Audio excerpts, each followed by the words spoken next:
Our companions! Hooray!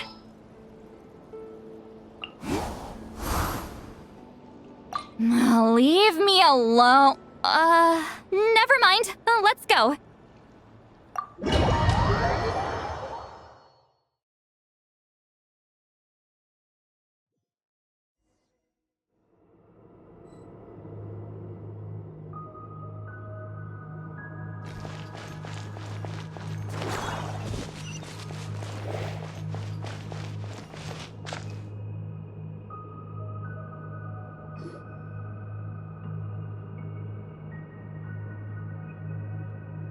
Are these people... Judging by their clothes, they appear to be phantom Hyperboreans from the distant past. That could mean they have some clues about the moon goddess's name, right?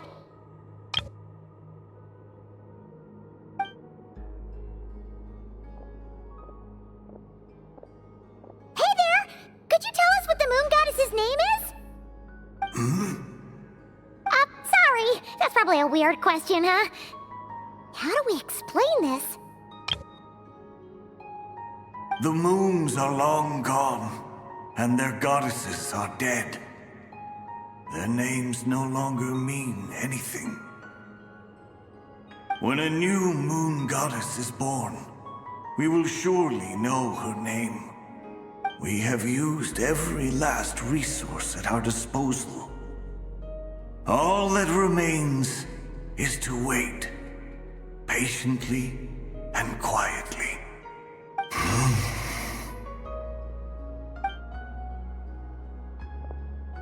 Were the people of the past all this devout?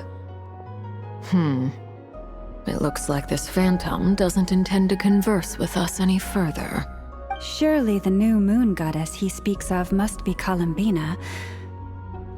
Alas, Kuthar's birth came long after the age in which he lived. But, maybe if we find a phantom from a more recent age, they might know Columbina's real name. True. Keep an eye out. We should be able to tell which era they're from by the clothes they wear. Yeah, you've been pretty talkative this whole time. What changed? Oh, nothing. I'm fine. You all make good points. When the Hyperboreans speak of moon goddesses, they mean the three from truly ancient times. I can't imagine they would know anything about our current moon goddess. There once was a time when the moon goddesses blessed them greatly and protected them from harm. So, when the war between the gods and dragons plunged the world into chaos, it seems they looked once more to the moons for help, praying for a new goddess to be born. Yeah, that checks out. Let's continue on. Who knows what else we may discover.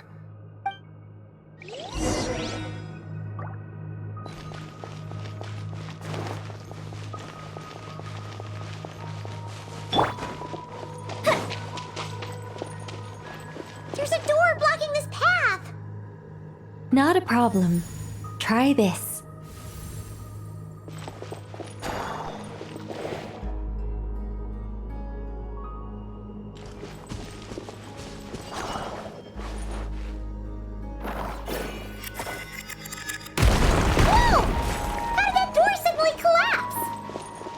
This device was maintaining the door's integrity.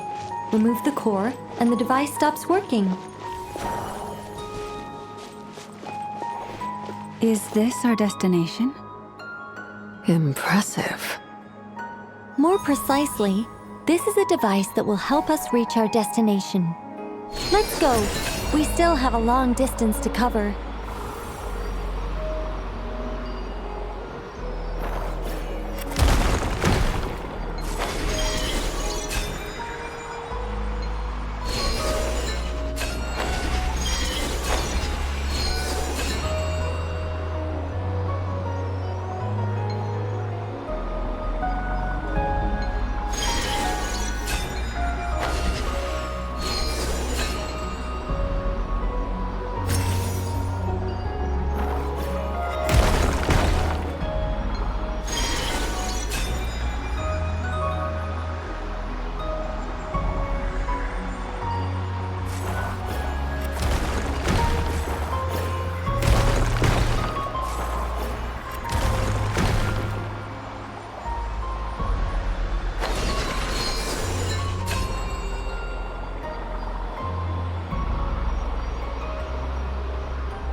Let's try that device again.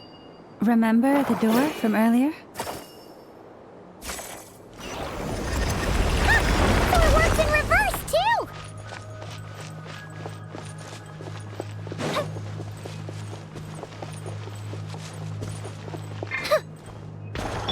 Hup, take me up!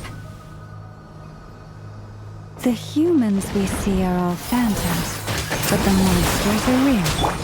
What a fascinating place. There'll be plenty of times with my irritator!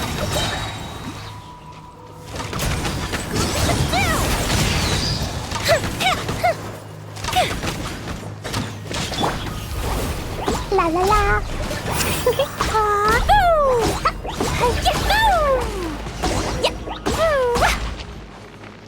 La la la! Ooh, there's a whole bunch of artwork in here. Seems pretty old. Nicole, this is probably your area of expertise. What do all these paintings mean? Let me see.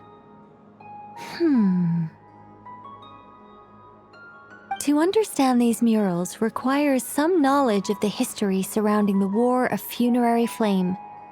I shared a little of this with Lauma before. Yes, I think I follow. The dispute between the Moon Sisters, the transformation by Nibelung. Oh no, it's no trouble. I'd be delighted to share the tale again.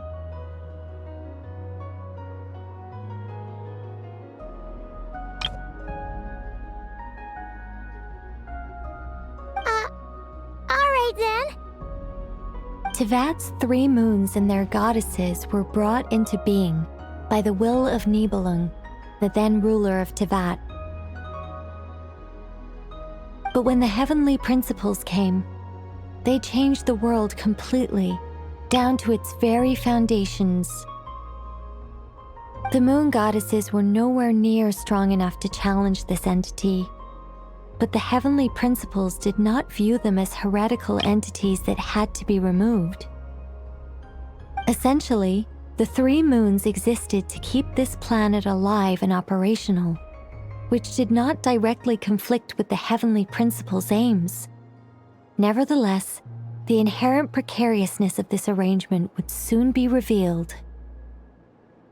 Nibelung returned. Yes. He did, and thus began the War of Funerary Flame, a battle for dominance between Nibelung and the heavenly principles. Discord would soon emerge between the 3 Moon Sisters. One would voice the opinion that they should follow Nibelung, for it was he who first hung the moons in the sky. Another would argue that taking sides in the conflict would only bring the world closer to ruin.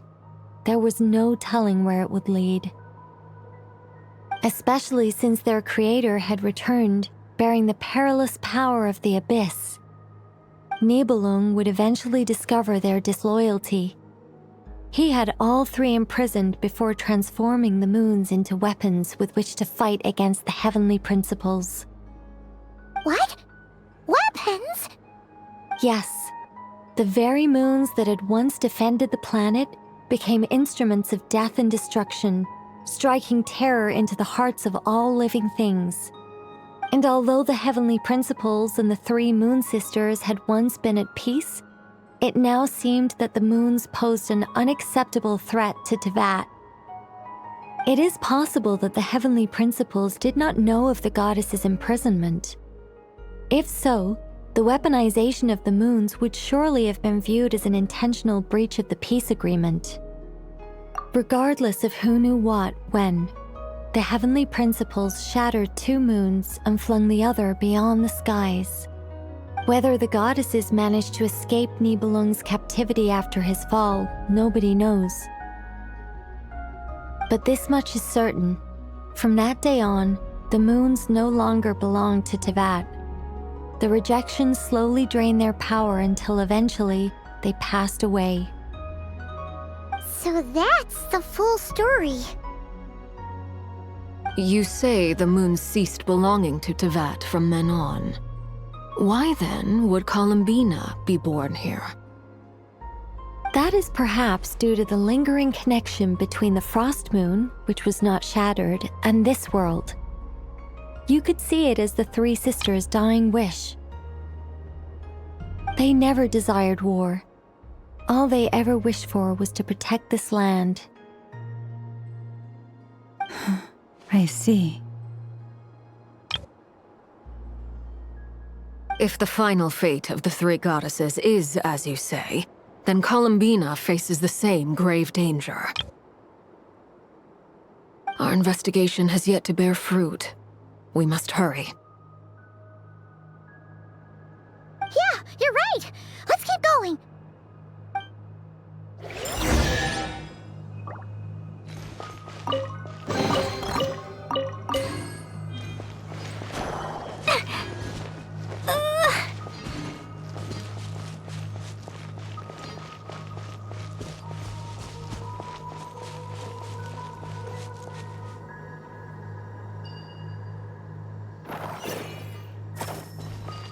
Da-da-da.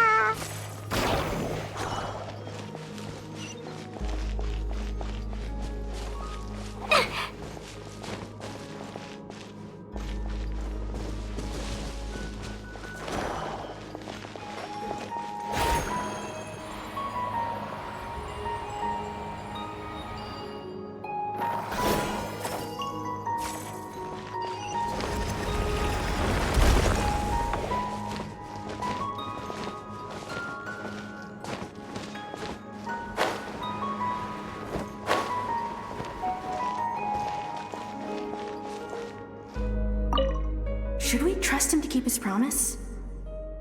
We have to. There's nothing else we can do.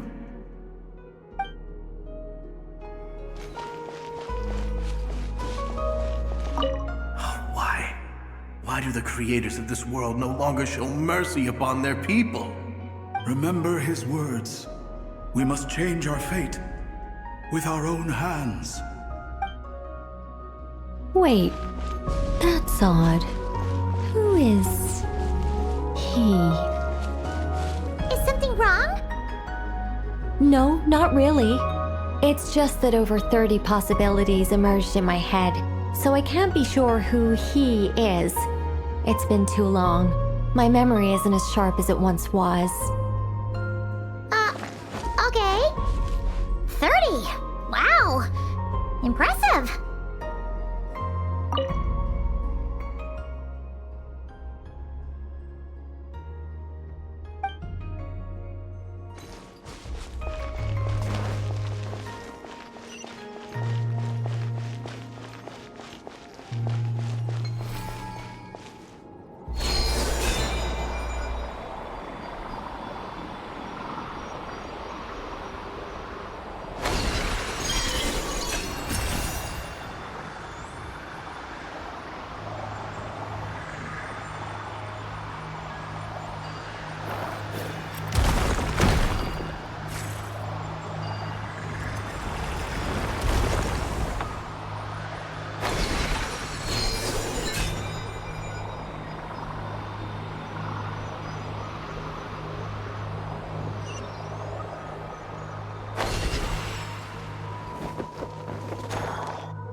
We're finally here. Guessing we'll need to activate this thing? Indeed. I was a little worried about that at first, but as we got closer, I sensed that the Kuvaki within it flows unimpeded. It should be functioning normally. The only issue is how to activate it. It's looking a little worse for wear. What about the cores from some of the other devices we've seen? Can we repair it using those? In all likelihood, yes. I imagine that would have been the Hyperborean's backup plan. Let's look for some cores.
How do we get across?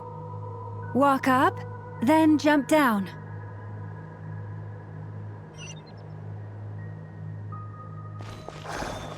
Da da da.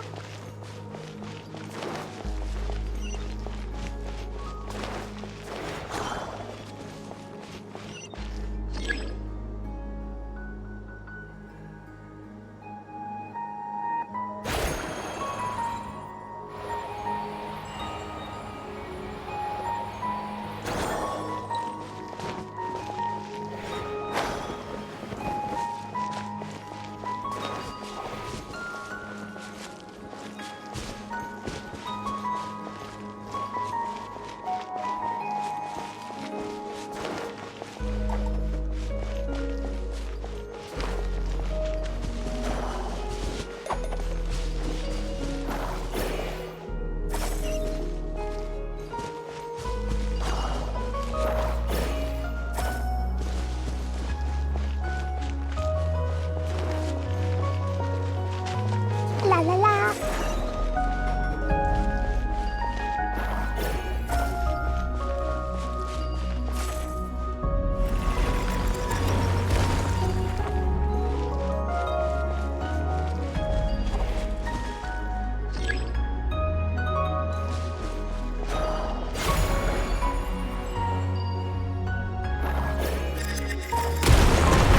That should be enough cores.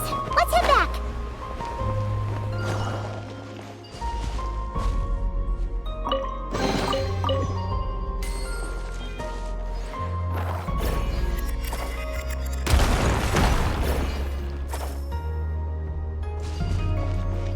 Woo!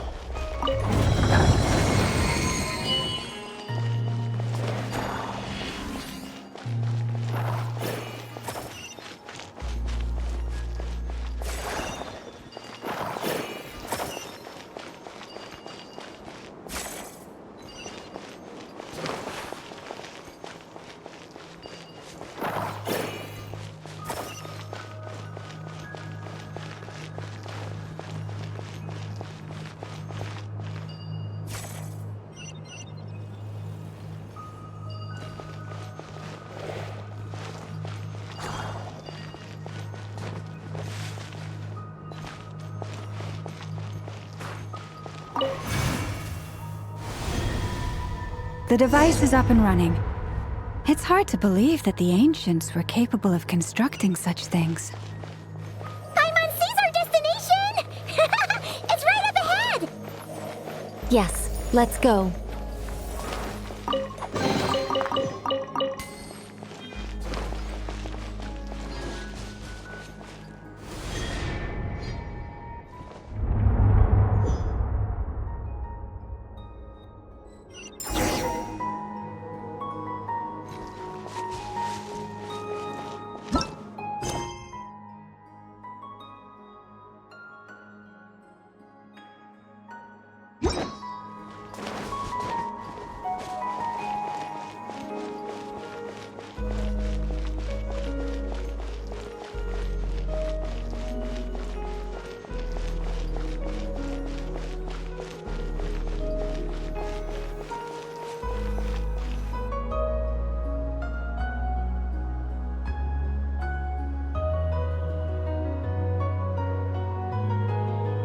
This is where the people of Hyperborea communicated with the moons.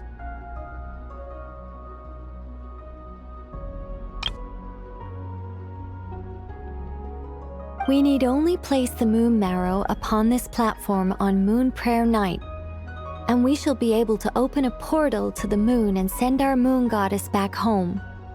The assumption being, of course, that we can find her first.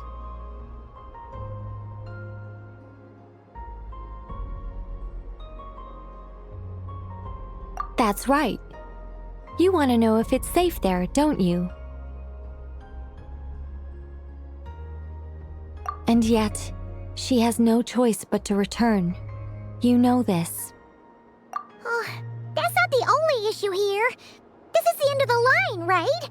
We've explored everything we can. And despite looking at historical artwork and talking to people from Hyperborean times, we're We're still no closer to learning Columbina's name. If it's not too much trouble, could you tell me exactly what Alice said to you about finding her name? Oh, sure. What she said was... Then your first job is to find it. As a moon goddess, I'm sure she must have a name she identifies with. Neither Columbina nor Kutar is her true name, and she's never really accepted either of them. Is it not also possible that she has never had a true name? Not at any point in history? That would be a hard pill to swallow. But at this point, we may have to accept that that is the truth. No one knows how she came into being, and she certainly doesn't have parents in any sense that we're aware of. Perhaps she was never granted a name at all. But does that mean there's no way to get Columbina back? She's just gonna disappear and there's nothing we can do about it? Huh? Wait, why all this pessimism? Was it the way I phrased this question? You all seem to be taking this in completely the wrong way. Well, just because she's never had a real name in the past doesn't mean she can't have one now. What? Think about what Alice said again. She never once said that you'd have to find a new name, did she? Are you saying what I think you're saying? Yes. Names are anchors that connect us to the world. If she doesn't have one already, then all we have to do is create one, no? It's like... yes. Traveler, when you first arrived in Teyvat, do you think you would have turned around if someone behind you shouted, "Hey, Tumaini"? But what about now? I understand what you mean. Life is a long journey. Even the friends and family by our side can change over time. When people call you by different names, what matters isn't so much the words themselves, but what they symbolize. And of course, whether that resonates with you. Ether.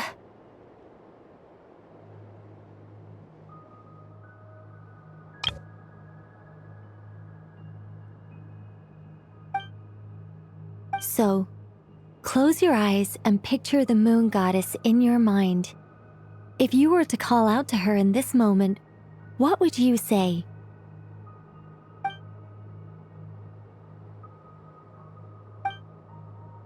Columbina. Columbina. Paimon would call her Columbina too. She has long forsaken everything that Kutar represents. I think from now on I should call her Columbina too. Well, it sounds to me like you found your answer. Are you sure? Is it really that simple? We haven't found her this whole time, and not for lack of trying. For a journey like this, the process is every bit as important as the outcome. Had you not searched far and wide, rejecting every other answer you were offered, how could you have come to an answer you felt was finally correct? Oh, it all makes sense now. This has Alice's fingerprints all over it. Are you suggesting that Mage knew from the start that Columbina never had a real name to begin with? I can't say for sure, but I can definitely imagine her chuckling in satisfaction somewhere right now, saying, "Ah, what fun." Llama, your antlers! You should hurry. The festive moon has begun to rise. Do not worry, for when you called the name Columbina just now, I could sense that the power within was enough to summon back the moon goddess. The power within what? The name? Yes, so... The thing is...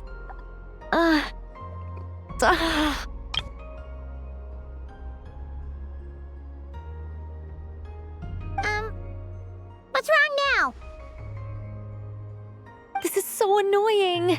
I really want to explain how that whole thing works. Starting from the founding principles of Tevat and... Oh, I could talk about this for hours. But... Deep breaths, Nicole. Deep breaths. You're an angel. A sober, sensible, solemn angel who has her priorities straight. Okay then.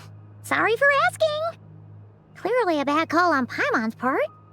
Anyway, you all need to hurry. Last thing, remember how it felt when you called out that name. Then it is agreed. By the name Columbina, we shall find her. Then we'll throw her the best Moon Night party ever! And at last, we will send her home.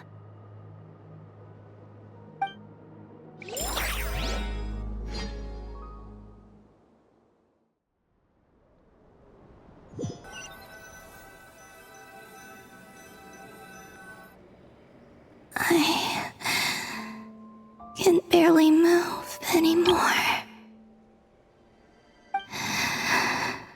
My consciousness is fading away. Have they come back out? I'd love to see them one more time.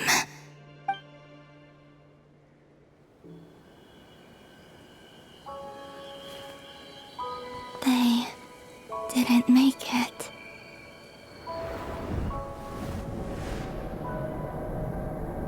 Could you tell me your name? My name is... Columbina!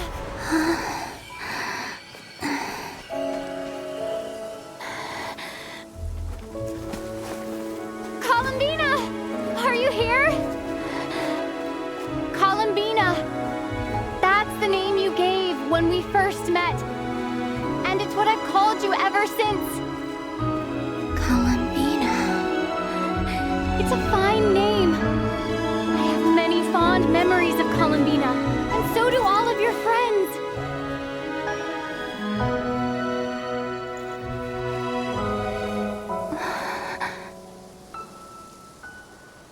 If you like this name,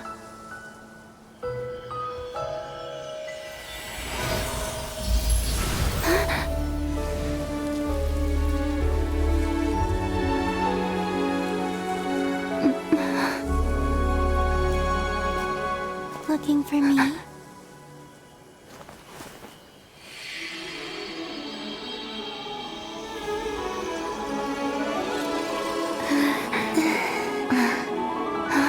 I like it. You can carry on using it.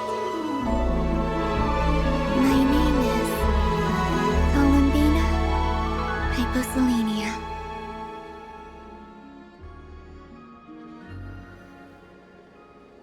Columbina Hyposelenia. That's a wonderful name. I never thought that Columbina would become my real name. But after I met you and my other friends, the things that this name stood for slowly began to change. It went from being a Fatui code name to something my friends call me.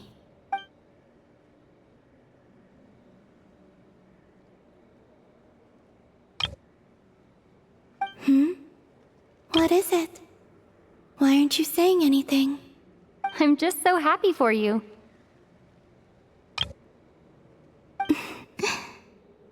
Thank you. So, where's everyone else? We can go and meet them very soon. Everyone went to different places to try calling your name. Great. I'd like to thank them as well. Everyone's done so much for me. Searching for my name, entering those ancient ruins. Huh? Wait, so you were... Yes, I was there. Not physically, but my consciousness was still holding on. I followed you the whole way. Starting from when? You turned around and called out my name while you were in Nasha Town. Do you remember?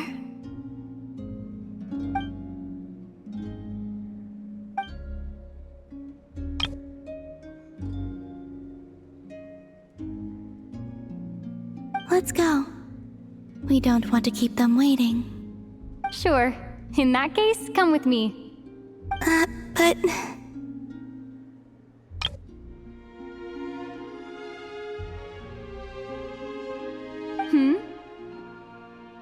Before that, could you call my name one more time?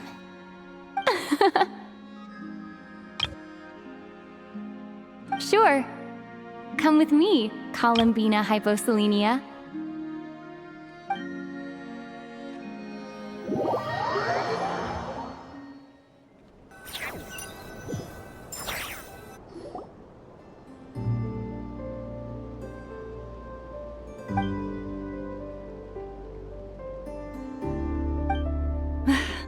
Columbina! Oh, this truly is wonderful. Llama, I can't breathe. Ha-ha! Just in time for Moon Prayer Night! It's good to have you back, Miss Columbina. Yeah, we were worried sick. Thank you, my friends. With your help, I now have a name that belongs to me. Columbina hyposelenia. Where's the second half from? You added it yourself? That's right. It means... Born beneath the moon.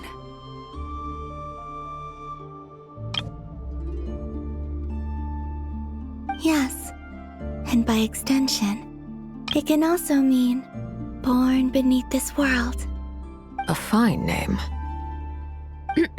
Now, as much as it pains me to interrupt this beautiful reunion, I feel obliged to remind you that the Moon Prayer Night celebrations in Nasha Town have already begun. Don't you want to enjoy the festivities? There's so much to see and do. And some of the ambient lighting and entertainments were sponsored by the kind souls in the Hexen Circle. Nicole? Why have you turned into Dodoko? So you're Miss Nicole. Thank you for helping us, and for helping me find my name. It's nice to finally hear your voice. You're quite welcome. Guiding lost people to hidden treasure is what we Seelie do. And if you ask me, spiritual treasures are far more precious than material ones. Chests are all well and good, but this was what it's all about. Ah, so satisfying. Anyway, I had to go help Alice. It seems like she ran into some trouble. That's why I couldn't be here in person. But don't worry, we're with you in spirit. We'll be celebrating right along with you. Keep an eye out for the Hexen Circle's festive stalls in Nasha Town. I think you'll like what we came up with. Alice said she even managed to rope B in this time. The Frost Moon Scions have also prepared various attractions. I believe Aino, Inefa, and their crew are setting things up as we speak. On that note, Nefer, about that request I made. It's all in hand. Yehoda is on site to ensure that everything goes off without a hitch. Wonderful. In that case, Traveler? Huh? Come on, Columbina. It's time to celebrate the best Moon Prayer Night ever.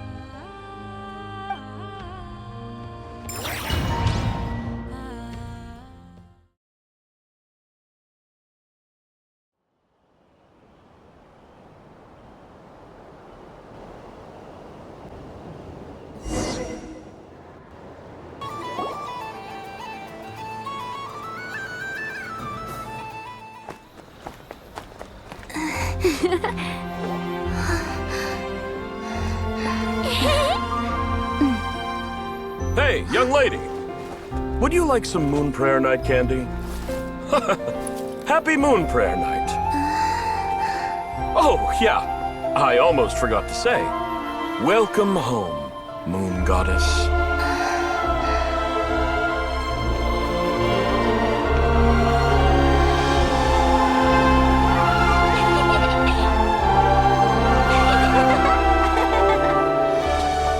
Welcome home, Moon Goddess.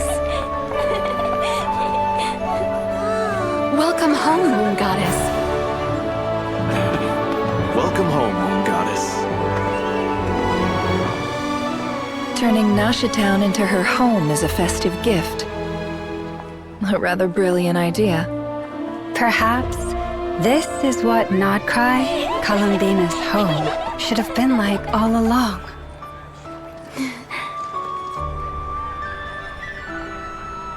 Thank you for the gift. I like it a lot.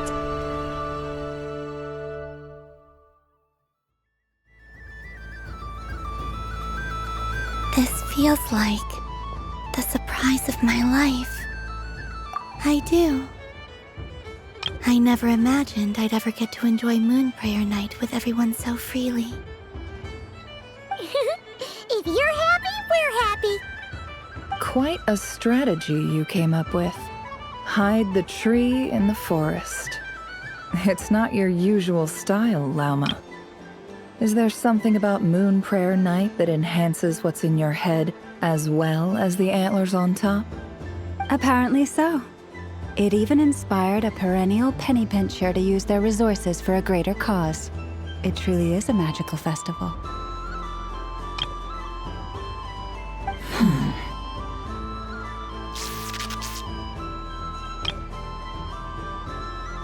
I see it now. This bickering is actually a sign of a strong relationship. Huh? What's everyone doing here? Oh, Miss Columbina, you're back. Yes, I'm fine now. Thanks for your concern. How's your progress with Alice's assignment? Very well indeed. I've never heard her sound so excited. Not like this. This time, her excitement seems more serious. Seems like she's had a major breakthrough. She said she'll contact us once she knows more. In the meantime, we're free to relax and have some fun. Enjoy the time off while it lasts. I have a feeling that our next task won't be so simple.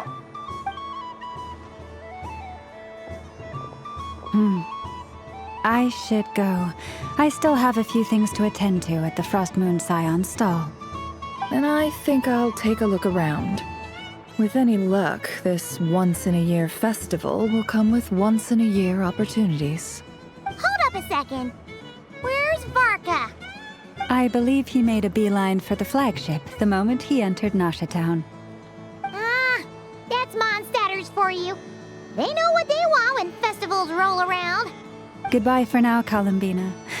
I hope you have a wonderful night. I will.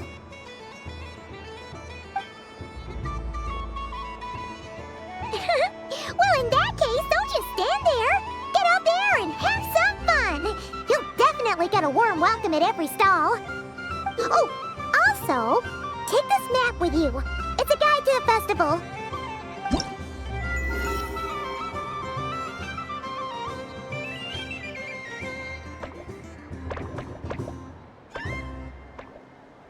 The Frost Moon Scion stall is over here. Lauma's invited a whole bunch of cute animals to celebrate, too. Over there is the Hexen Circle section. Alice seemed more excited than anyone about this festival, so she insisted on making it a grand affair. Oh, and then there's the Nasha Town local specialties, including... Actually, forget that. Better if you go check them out for yourself. Thank you. It looks like a lot of fun. You're not coming with me? We'll be around. But don't you want to browse by yourself for a bit first? Yep. If you find something you like and want to try it out together, just give us a shout. We'll be right with you. Otherwise, just relax and enjoy yourself. There's so much on offer, so try to experience as much as you can. And don't forget to stuff yourself with all the delicious festival food. All right then. Off I go. Where should I go first?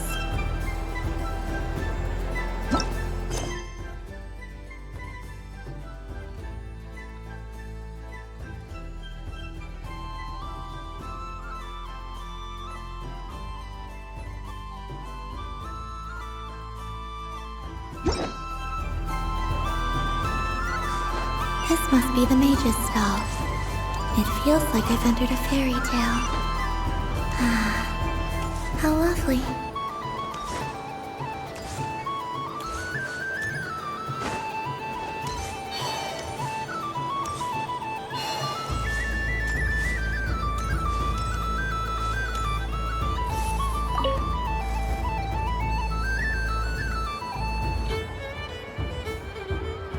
I wouldn't say it's unfair, exactly. I mean, your voice goes right into people's heads. How would you explain that to the kids? You can't just explain it away as magic. Is something the matter? Ah, Miss Columbina! No, nothing you need to worry yourself about. Ah, impeccable timing. Stick around for a second, Miss Columbina. I need your input on something. This self-proclaimed Knight of Justice has yet to give me a satisfactory answer. I, for one, would like to hear your verdict on the matter. Hey, now, I left the flagship just to help you out, Miss Nicole. What's going on? So Alice and I are both using long-range remote control spells that work on similar principles, allowing us to attend this festive fair in Dottore form. Sorry, let me backtrack a little. While similar, there are some key differences. Alice, being a great mage, wanted her Dottore to reflect something of her own charm and mystique. So she adjusted the way its tail moves when it spins around. An entirely gratuitous move, in my opinion. I hardly see how anyone is going to notice that. If anything, I'd say that anyone who stares intently enough at a Dottore's tail to notice such a small detail is someone we ought to be highly concerned about. I only say this to emphasize that my question has nothing to do with tails. Now that we're clear on that, why is Alice's Dottore permitted to interact directly with the children celebrating Moon Prayer Night, while mine is not? Your voice speaks directly into people's minds. See? Exactly what I said. Miss Nicole? Ugh, I can't stand it. I know that probably makes me sound like a whiny child acting out in front of their parents. And it's a little embarrassing now that I think about it. But hey, I said it now, I can't take it back. That would be even more embarrassing.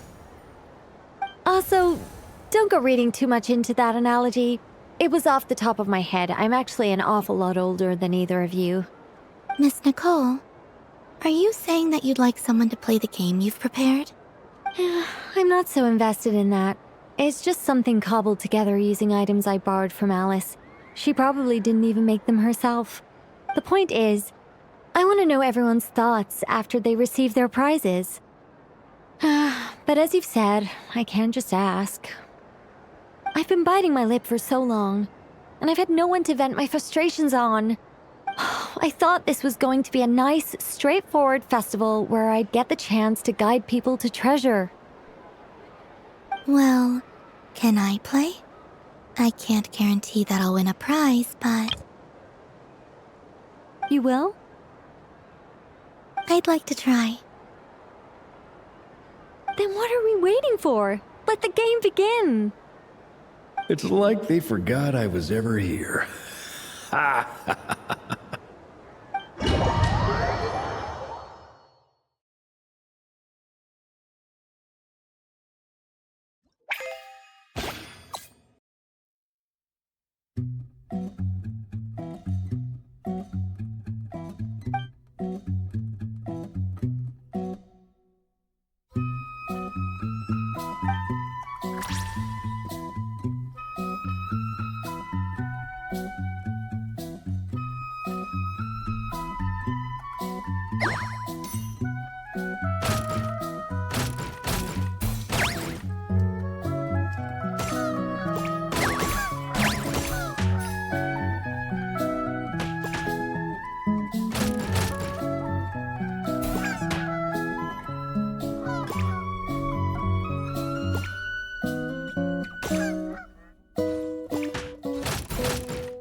Congratulations, Miss Columbina!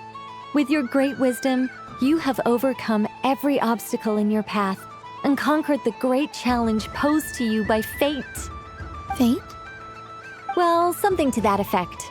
If you'd prefer something more poetic, it could be the icy winds or the dawn. Anything you like, really. You could even go with the challenge posed to you by Dottore, if that's what you're into. Anyway, you can take or leave my suggestions. Moving on. All my hopes are now resting on this. Can I open it now? Stop teasing me! Please, I'm begging you. No more talk. Just open it. Wow. What a lovely sculpture. Classic and cute at the same time. Thank you, Miss Nicole. I'll always treasure it. Ah, there we go. Music to my ears. You have my sincerest gratitude, Miss Columbina. Thank you for sharing your precious time with me and fulfilling my wish. Don't mention it. You've all done much to help me. And still, I'm the one receiving all these gifts.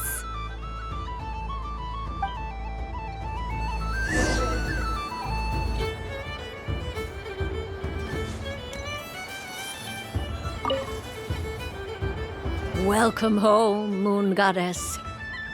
Oh, you're the genuine article. Alice was right.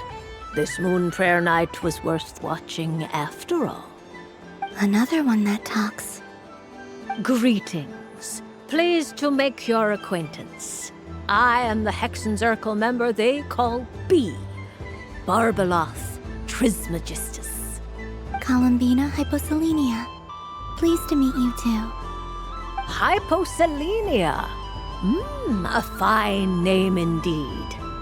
Now then, Miss Columbina, do you wish to hear a mage's divination? Divination? The Frost Moon Scions used to ask me what would happen in the future. Is this like that? From the perspective of the one seeking answers, perhaps. As you look to your journey ahead, if you seek to understand the unknown, resolve your doubts, and soothe the confusion in your heart, divination could be for you.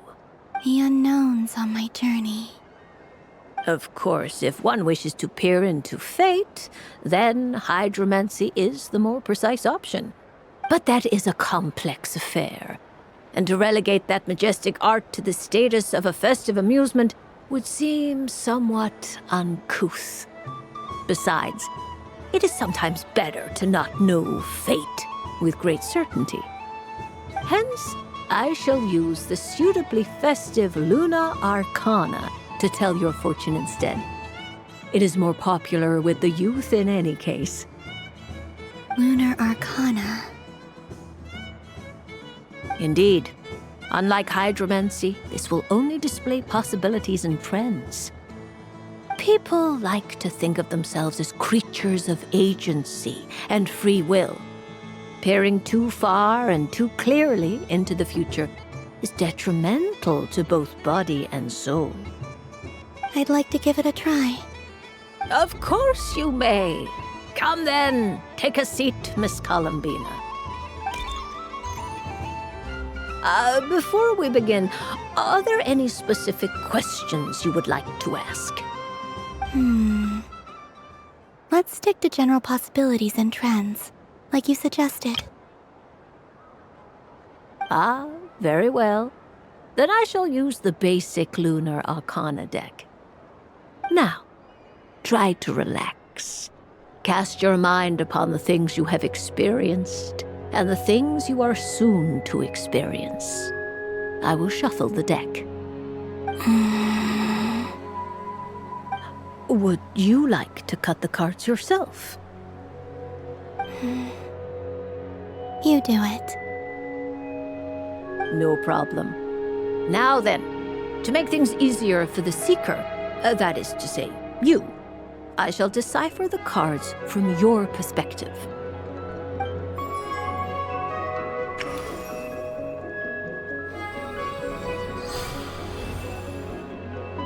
Please, draw the first lunar arcana. This represents destiny and is the foundation for the divination as a whole.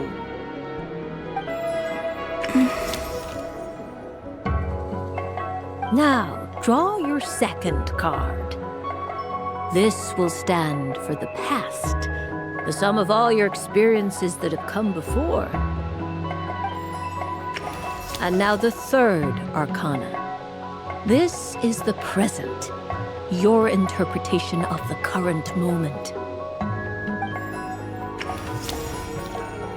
Finally, the last card. This shall speak of the future, which...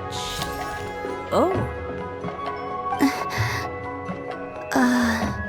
Kuvaki Pulse? Fascinating. I've never encountered this before in my role as a diviner. Something has exerted an influence upon this card, causing it to leave its designated position.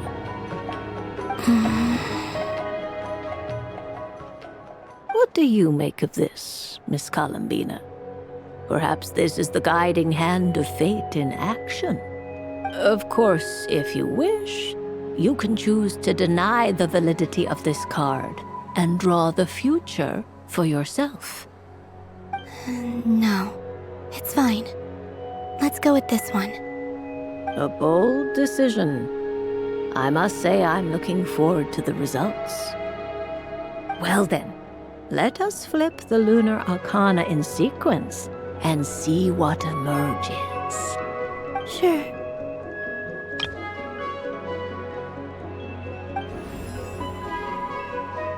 First, destiny.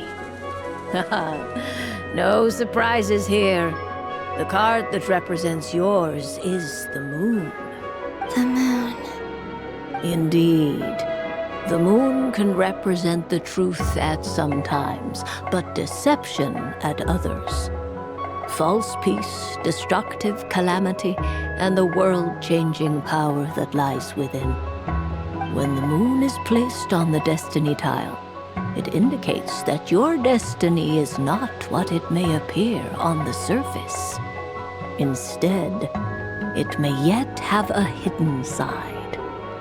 It symbolizes a journey through the fog, fraught with uncertainty and deception, where one must face inner challenges head-on. I don't understand. Patience, my dear. This is but the first card, which serves as a basis for the interpretations that follow. Our divination will only grow clearer from here on out. Now then, flip the second card, the one that speaks for the past.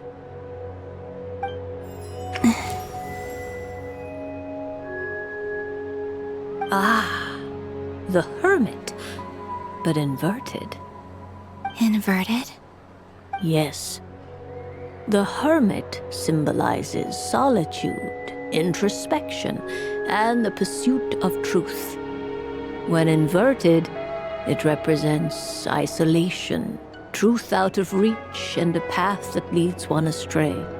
Combined with the moon as one's destiny, the Hermit inverted represents a choice you made to stand alone in the past. It was a choice made not out of fear or arrogance, but for reasons that others could not perceive. You fumbled through the darkness without a guide, but you did not find your way. Rather, you went astray. More than once, it would seem. Is this about how I became Kutar despite not wishing to become a god? And how I joined the Fatui because I yearned for a place to belong? I suspect only you know the answer to this question. All is not lost. The past is in the past, and so it shall remain. Shall we look into the present now?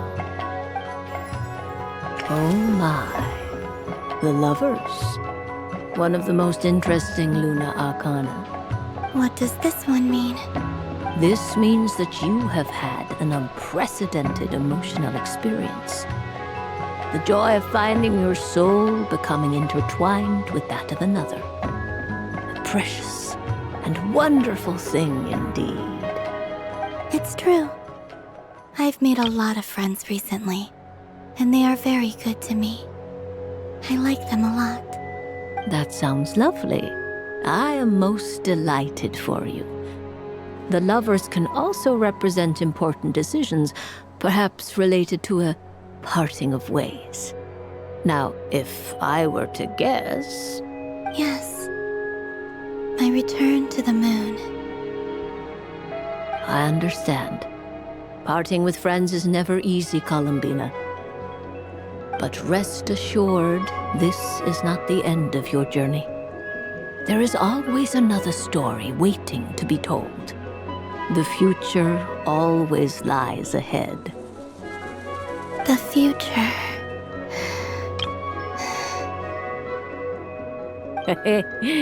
Well now, it's finally time to flip this most mysterious of cards. Why did it appear? And what does it wish to tell you? I'm ready. Very well. Flip this card and see what lies on the other side. Oh. Miss Barbeloth? What is it? This card is death. That doesn't sound very good. It depends on how we interpret it. It is true that it can represent an agonizing death, a complete and utter end, but at the same time, it can also represent rebirth. Do not forget that your destiny card is the moon. That lends your future many different potential meanings. If death spells the end, is it unavoidable? As I have said, divination can only display general trends. It is a rough guide, but it does not show predetermined outcomes. Allow me to summarize it for you. In the past, you may have lost your way, but now you have gained new connections and new strength. You now face an important decision, one that may bring about a great change in what is yet to be. This change might, in turn, be the end of all things, or their beginning. But remember, everything is subject to change because of the moon present in your destiny. You must see the truth clearly and face your innermost thoughts. The truth. My innermost thoughts. Thank you, Miss Barbeloth. Don't mention it. Some people dislike divinations, the fear of glimpsing an ending to their story that they wish was not so. But I can see that you're different. The result of this divination will not sway your decision. This is a rare quality, and one that diviners always hope to see in the seeker. We are here merely to guide, not to exert undue influence. I understand. Go then and illuminate your future, Miss Columbina. The moonlight that shines from you now is most captivating.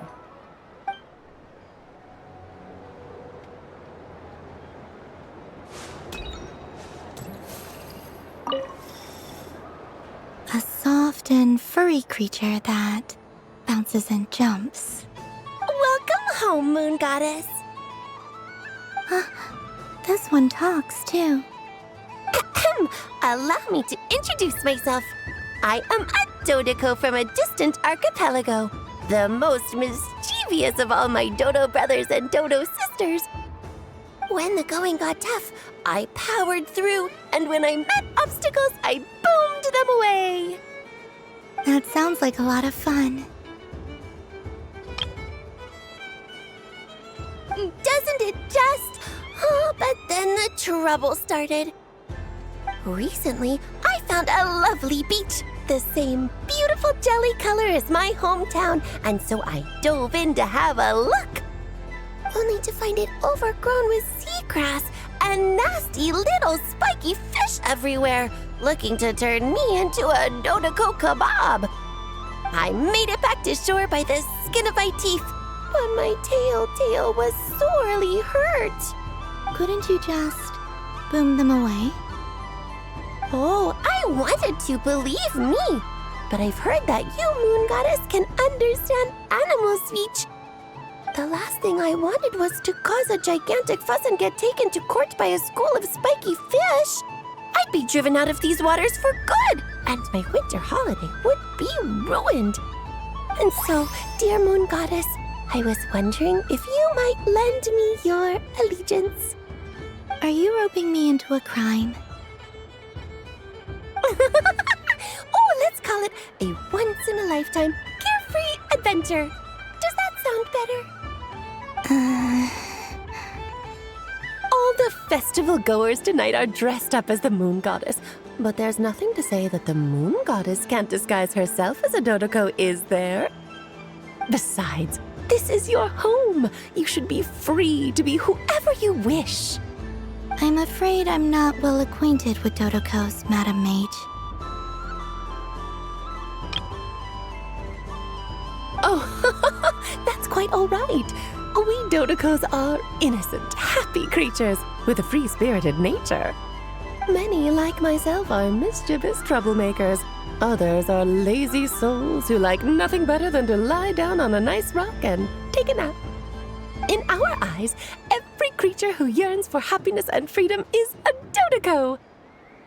But perhaps in yours, we Dodoko are a fluffier and more mischievous breed of Kuhenki.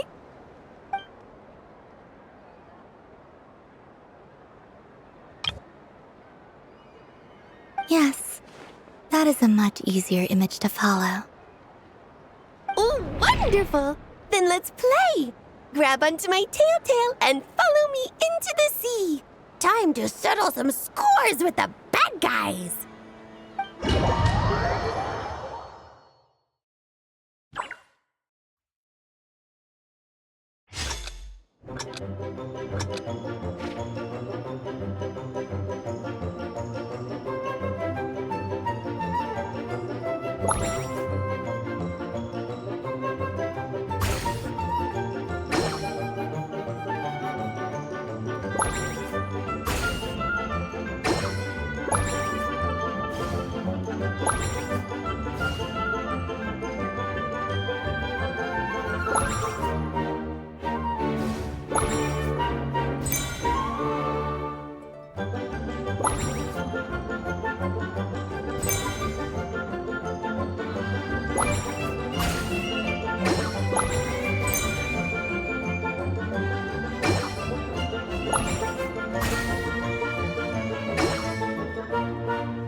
Ooh, a remarkable talent! So, what do you make of it? The use of Jumpy Dumpties doesn't come as naturally to me as Kuvaki, but their unpredictability makes it fun. I think they call this novelty. Indeed! And how did it feel blowing those stresses away. Not bad. Any guilt? What do you mean? Oh, wonderful. Lovely answers to all 3 questions. You've passed the safety test. Now I can give this special bomb to you as a souvenir. Remember, if you find any meanies living on the moon, you can use this to boom them into oblivion. I will.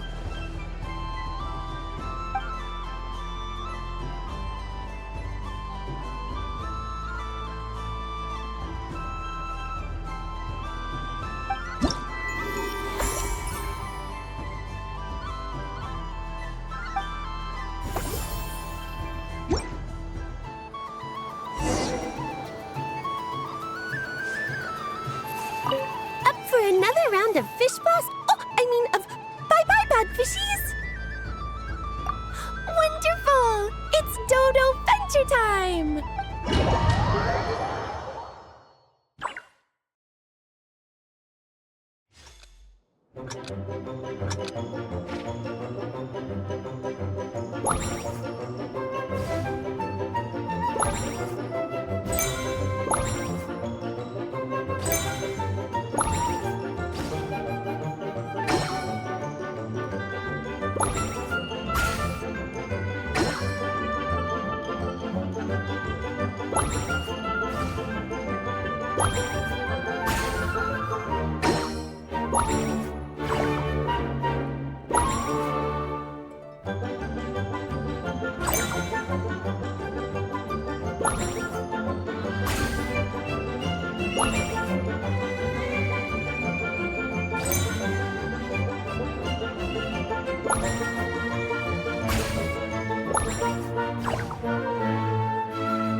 What's this? Should I give it a try?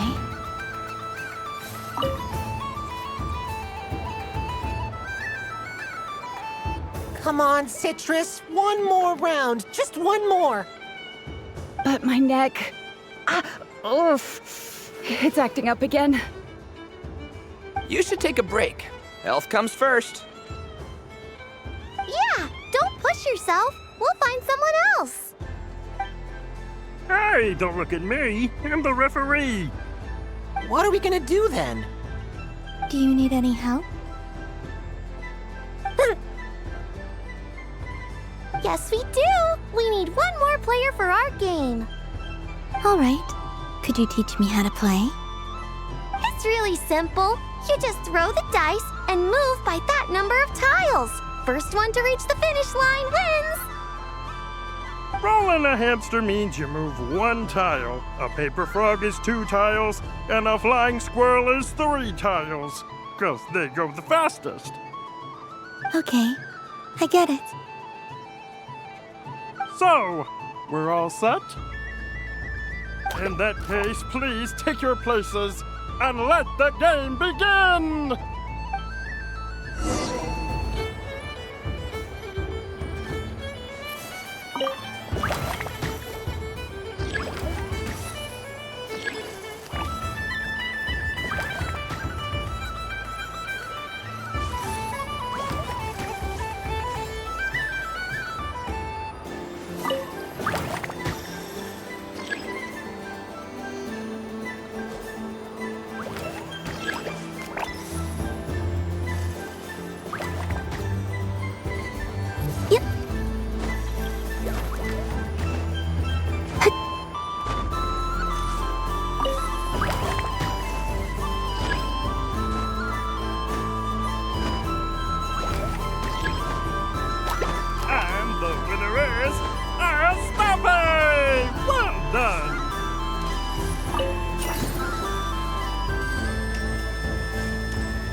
It'd be rude to just leave without saying anything.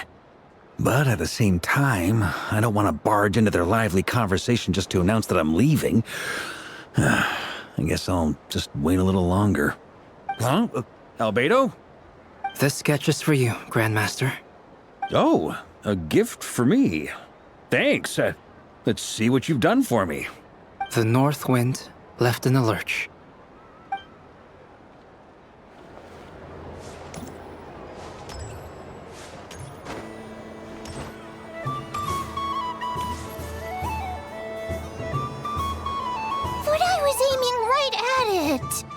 Aw, what a pity. I saw it with my own eyes. You were so close. So very close. That's not true. It dodged out of the way right as I was about to snag it. I'm sorry? You heard me. This paper frog can move. I swear. Dear, oh dear, what are you saying? How could a paper frog move? Unless you believe there really is magic in this world. But even if I, the mere humble merchant that I am, knew such magic, surely I would not use it on a paper frog. I'd sooner give Mora legs, so I could walk right into my purse. My dear customer, why not have one more try? This time I'll give you 12% off. A very generous discount for one of my most regular customers. Just think about how much experience you have under your belt now. You're sure to win the next one. Darn. I used up all my coins. I'll be right back. Just gonna fetch some more from my house. Take your time, but don't take too long. This event is Moon Prayer Night only. Miss it, and you'll have to wait a whole year before I'm back. Next customer, please. Welcome. Hello. Whoa! What's this big one doing over here? How do I tell my employees not to go running around this time? Shooting them a glance won't work. I haven't known them long enough. Dory?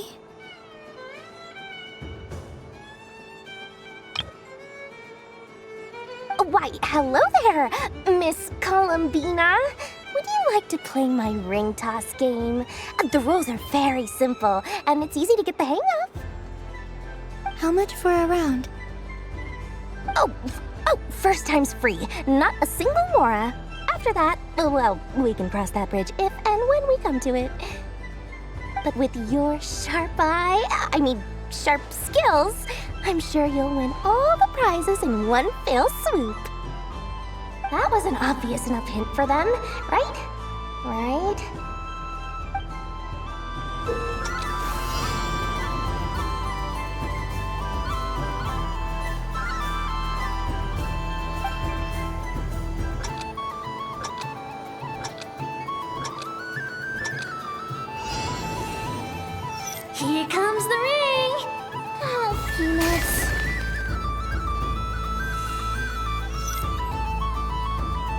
change tracks. Roselle, should we move or not? Just a tiny bit. All right, then I'll... Oh, sugar plums, not the clock hands. How do I move the legs again?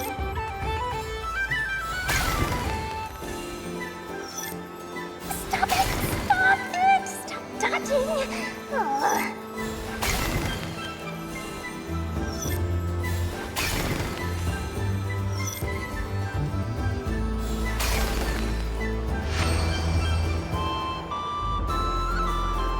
Let's see now.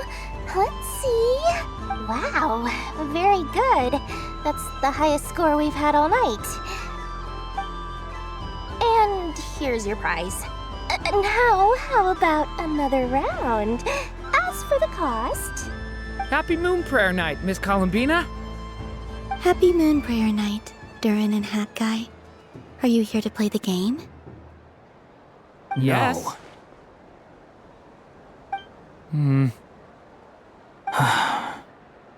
You said we were just coming here to say hello.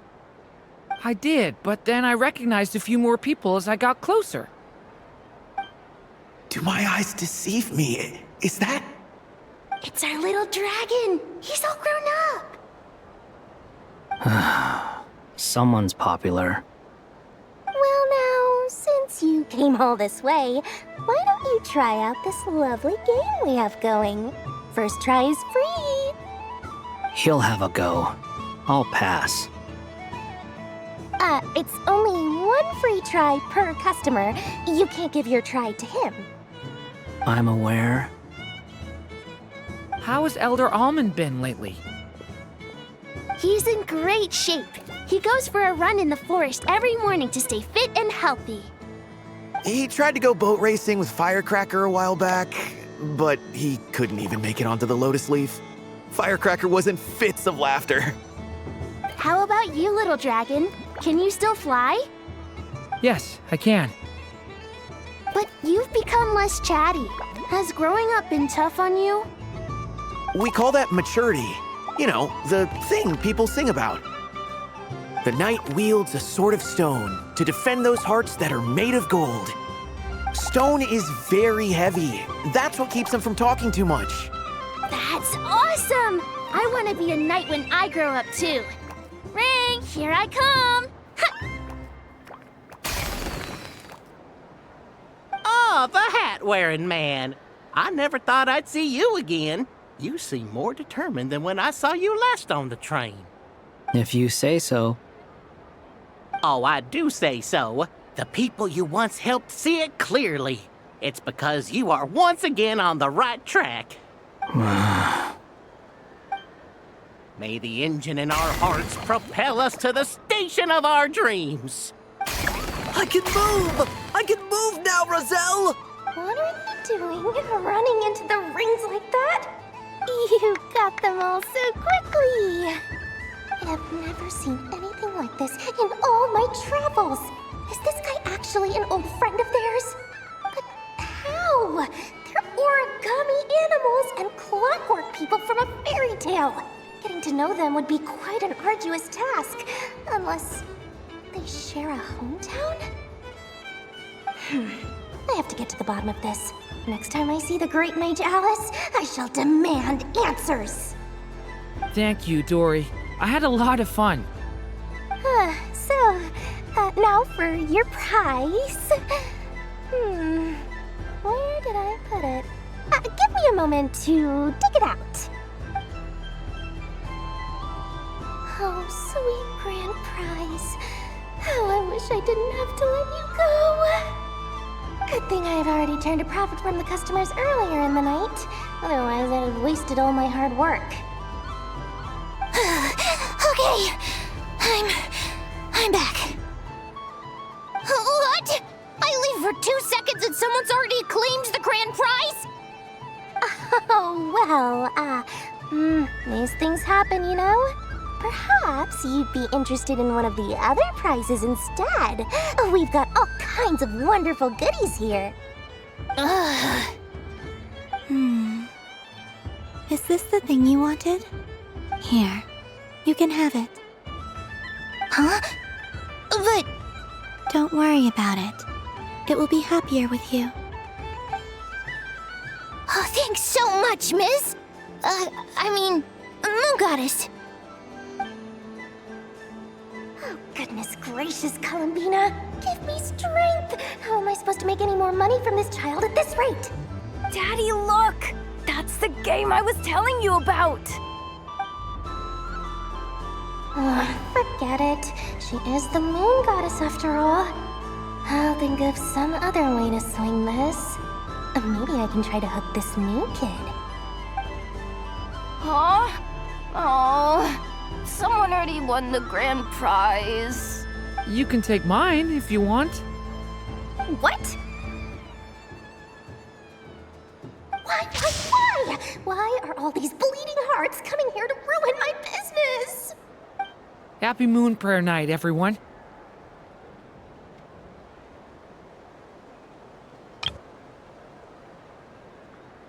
Happy Moon Prayer Night.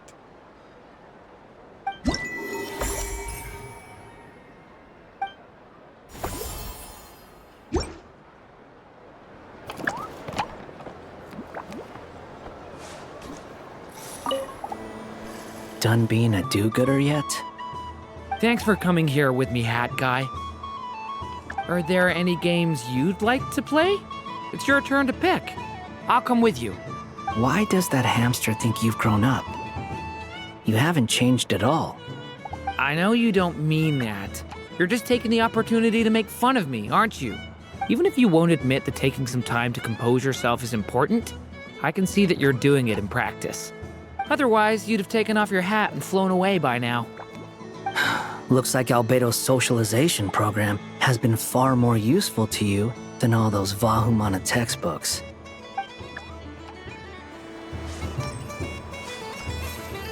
Happy Moon Prayer Night, adventurers.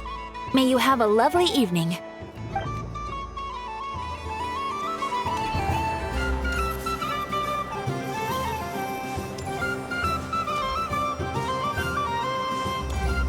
So this is the Frost Moon Scions area. It feels very familiar. But everyone looks much happier than usual.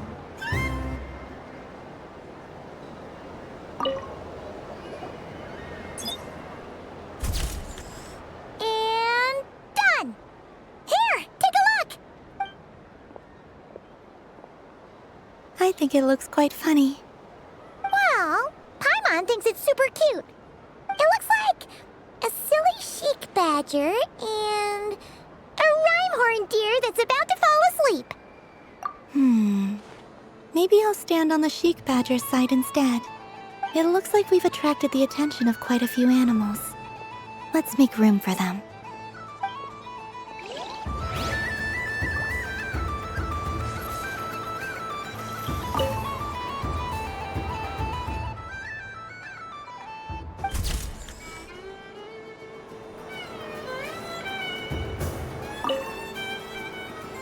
If this were any other day, I'm sure it would make for a great photo opportunity. But Moon Prayer Night has rendered my antlers uncomfortably large. Doesn't it look like this rhyme-horn deer has 2 sets of antlers?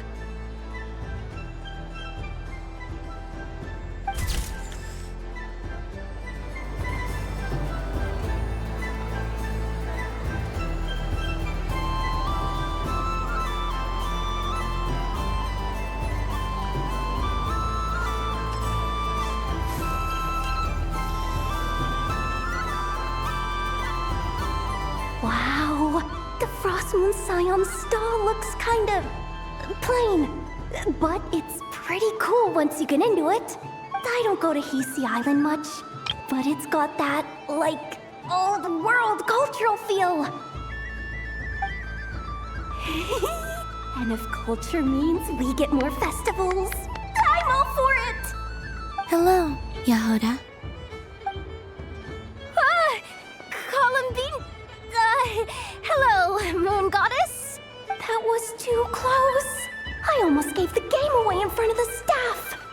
Oh, wait. What's the deal with her shoes? They don't make a sound when she walks. I could do with a pair of those. Do you like balloons too? Balloons? Oh, you mean those? What's so fun about balloons? I'm not a kid anymore. They're probably more up Aino's alley. Yes. The animals seem very curious about these strange flying objects. I was drawn here by their voices. I recently learned a fun new game you can play with balloons, so I decided to come and give it a try. A new game? Hello. Welcome home, Moon Goddess. Here to buy some balloons? Yes. Could you give me a few that haven't been inflated yet? Are you sure? I guess it's not a problem, but... Yes, please. Thank you. Uninflated balloons? But those are just little rubber pouches. What does she want with those? Would you like to play the balloon game, Yehoda? Huh? Sure. I guess. How do you play it? Wait here a moment.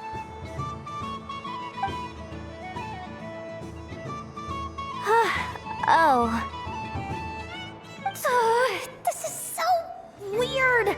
What have I got myself into now? I thought I saw Columbina nearby. Uh-oh! That's the fourth Harbinger! Although she's helped us out quite a bit, she's good people, right? Is she looking for Columbina? Oh, guess that's my ticket out of here. I'm not sure my heart can take being sandwiched between two Harbingers. Which stall is she checking out? Oh, it's that other Frost Moon Scion's one. Try on the headgear, see what it's like having antlers or animal ears for a day. Oh, I wouldn't be caught dead wearing that stuff. So embarrassing. I have enough gear to carry as it is. Wait, what? She put it on? How peculiar. This would take some getting used to. I wonder if this is what it's like for Lynette. It really suits you, ma'am. What is this? She was so intimidating a moment ago, but now... Dang, she's really rocking those ears. How does she make them look so cool? I suppose I may as well keep them on for now. All part of the festive experience. She's coming this way. How do you do, Miss Yehoda? Oh, jeez. Don't talk to me while wearing that thing. Where am I supposed to look?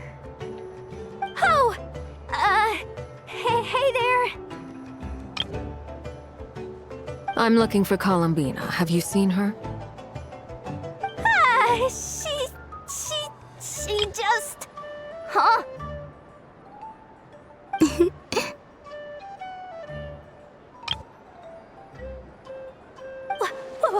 Wait, is that what she meant by balloon game? Yeah. Huh? No fair! How come I get caught in the crossfire?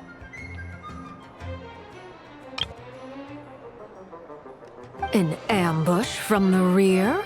Is this a declaration of war, Columbina? Would you like to play too, Arlecchino? Seriously? Are they gonna start some beef right here, right now? Gladly. That said, I believe there is another who would like to join.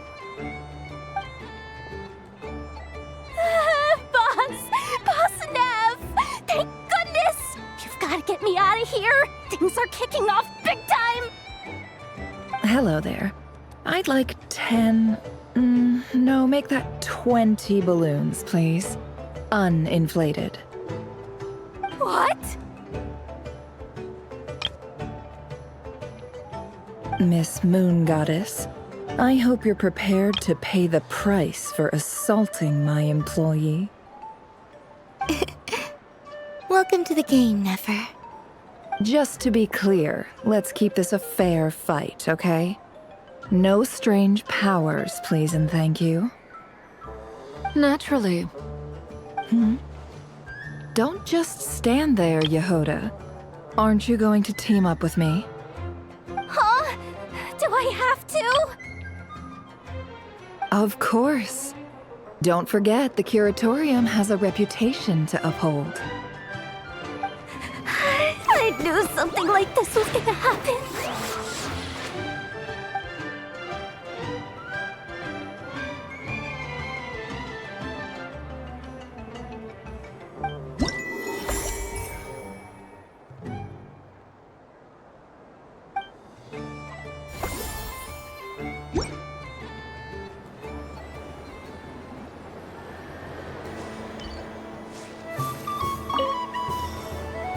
Welcome home, Moon Goddess. Would you like to try on some animal-themed headwear? I always hear Llama saying how heavy her antlers are. I wonder how it feels. Let me give it a try. Oh my! It really suits you.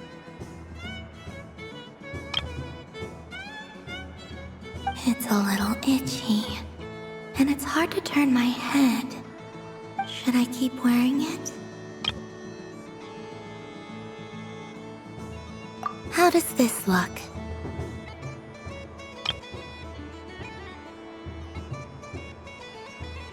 How does this look?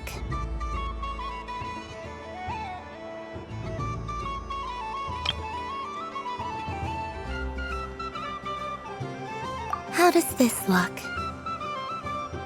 How does this look?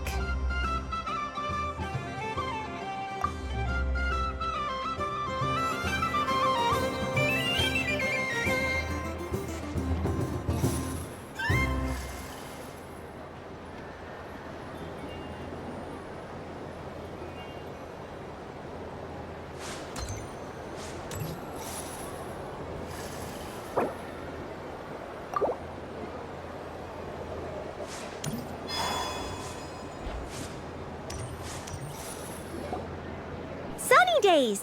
I prefer sunny days. Ah, well, you are as warm as the sun itself, Moon Goddess. Very well. I believe your spirit animal has to be this most adorable chic badger. Wow! Thank you, Mr. Talking Magic Lamp. Have a very happy festival, Moon Goddess.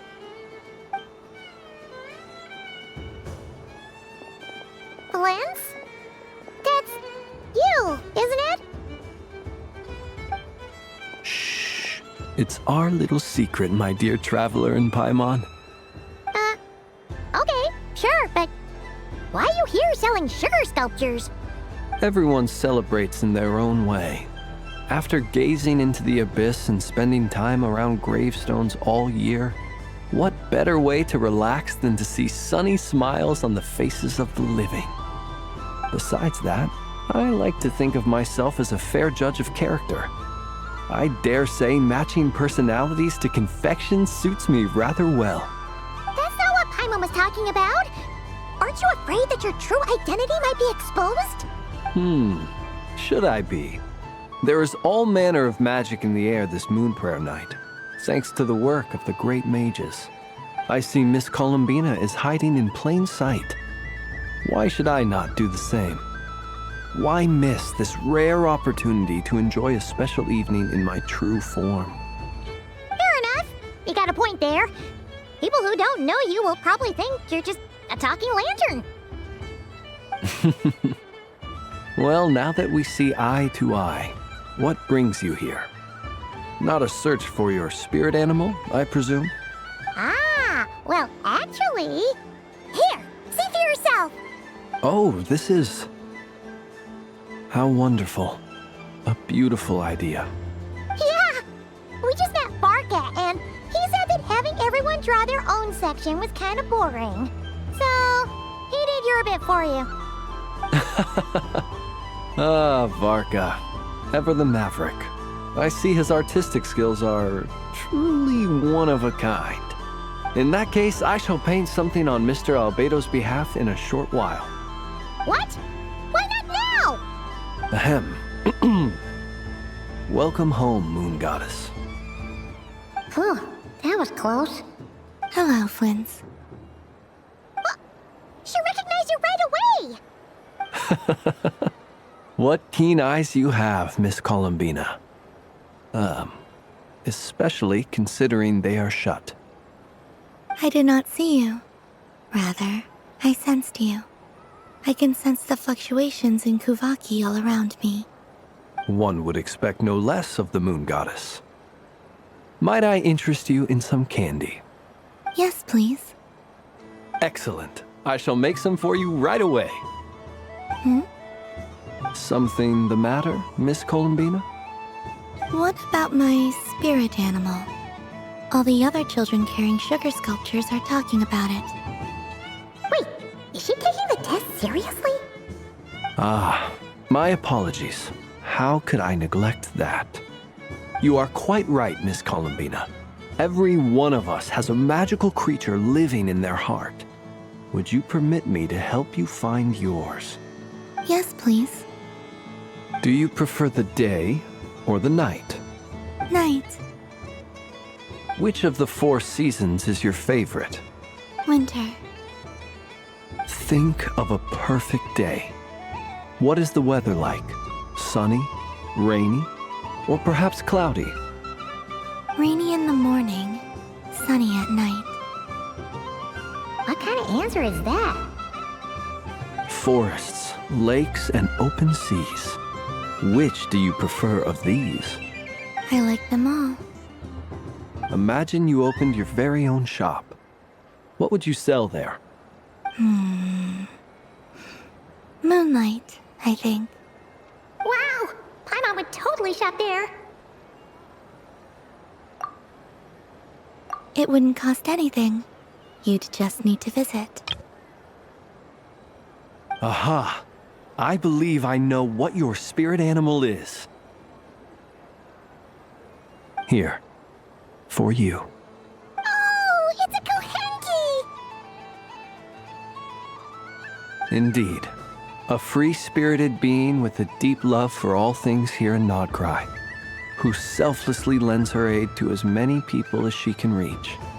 It is the perfect fit for you, Miss Columbina. Thank you. It would be my honor. But you shall have to forgive me. We have known each other for quite some time. I doubt there is any answer I could give that would come as a surprise to you. So instead, would you accept this sugar sculpture as a token of our friendship? It's a lantern.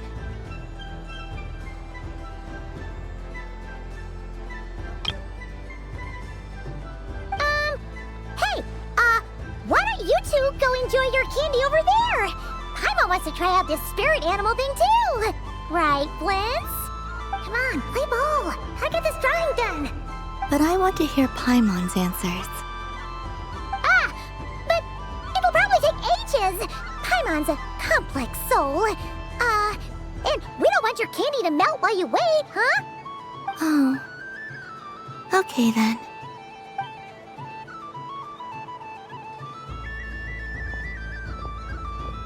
Phew.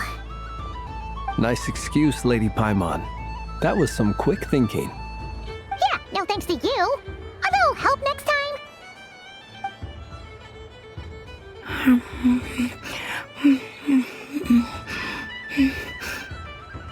It's sweet. Is that Laka berry? I wonder what flavor the traveler got. This way, this way! It's the candy-selling lantern! I'm coming! Of course. Traveler, maybe we can share? Yes. I found out recently that people share their food sometimes, so I'd like to try it. Or is that a no? Thank you.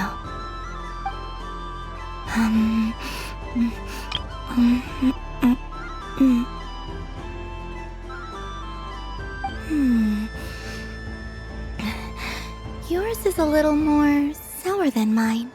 Here, you try it. Amazing. My sugar sculpture has shrunk, yet my heart is filled with feelings of sweetness. I will remember this feeling. Sure.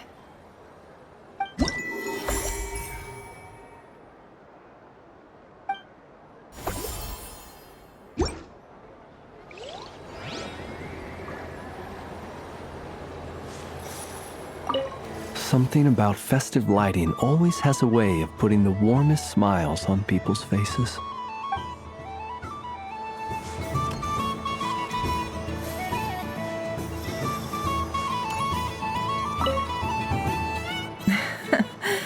That was fun. It's a shame Ashru doesn't like playing with water, or I'd have roped him in as well.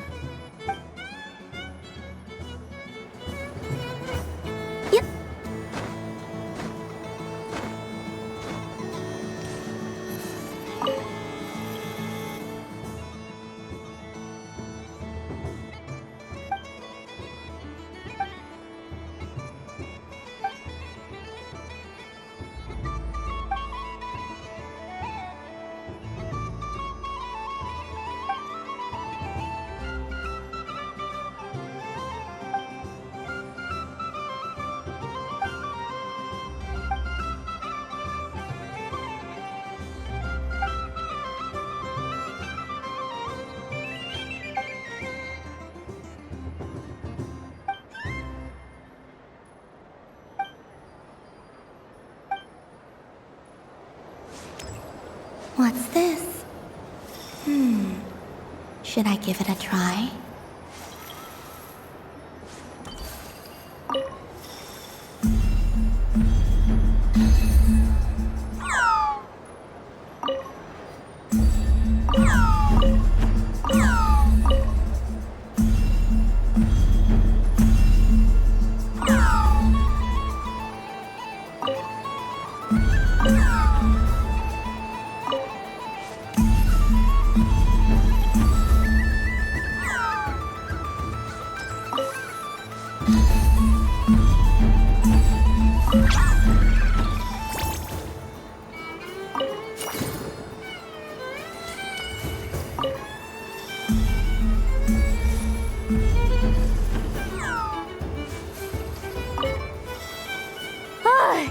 I just had a water fight with 2 Fatui Harbingers. Pretty scary, but also surprisingly fun.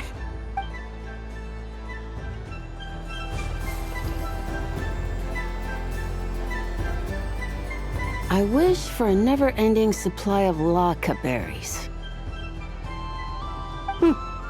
What a humble wish. Probably written by a child.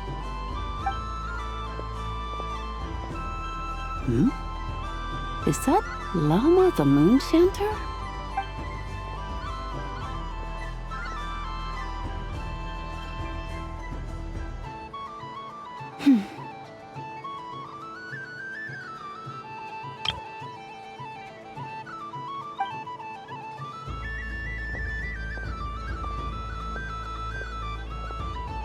I wish that the long plume ibises would stop biting me. Oh dear, poor Llama. All right, I'll write that one down for you.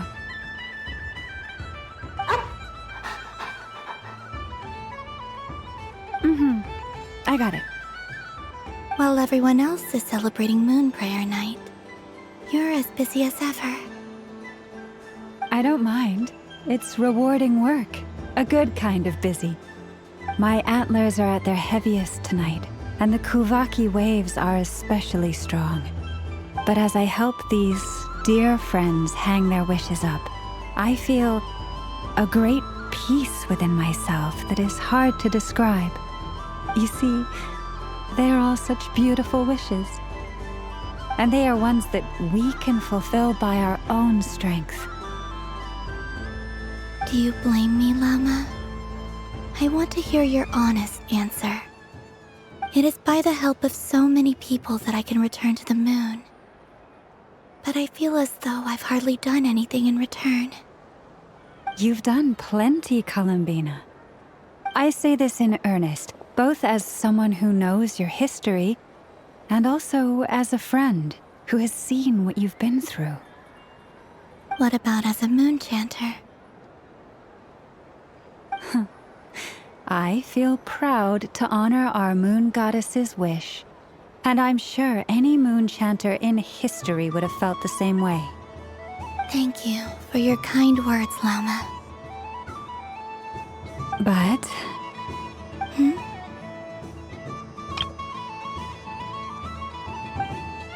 Since you asked for my honesty, I won't lie to you. My feelings are mixed right now. Besides pride, I also feel... I suppose it's a reluctance to let go. Once you return to the moon, we will be far apart and separated by a false sky.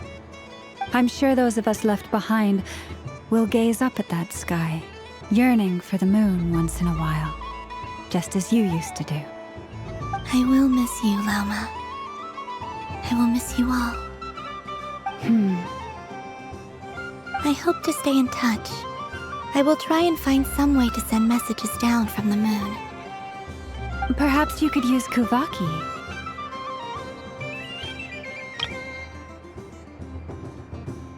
I've heard Yehoda say that signals can be sent using long and short waves, or strong and weak lights. That sounds a little complicated. What if we forget what the signals mean? We could prepare a codebook beforehand, but... You're right. It wouldn't really suit you. Still, whatever happens, I believe that you will find your own unique way of communicating with us. And now that I think about that, my heart feels lighter. Because you trust in me? Yes. I have faith in you, and in the power of truth. In my experience, the truth tends to be difficult, but that's what makes it stand out from what is false. So I'm confident that your thoughts and your love will shine through the curtain of lies. We will know it when we see it. Thank you. Now, could you help me hang up my wish? Is this? I wish that all who dwell in this moonlit world can find a place to belong. And I wish that I shall one day see my friends again. It's 2 wishes. I hope that's not too greedy of me. Not at all. And I think you speak for us all with the second one.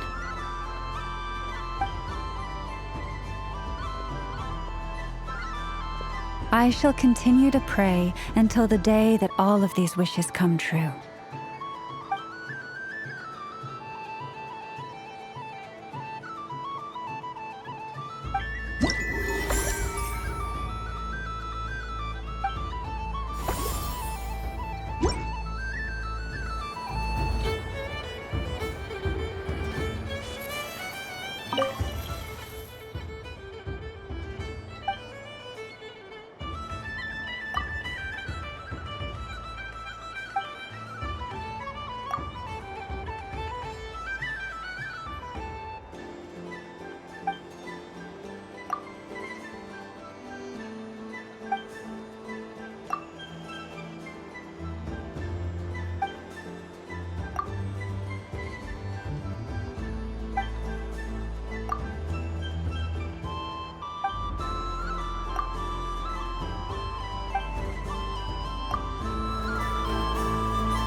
Yes.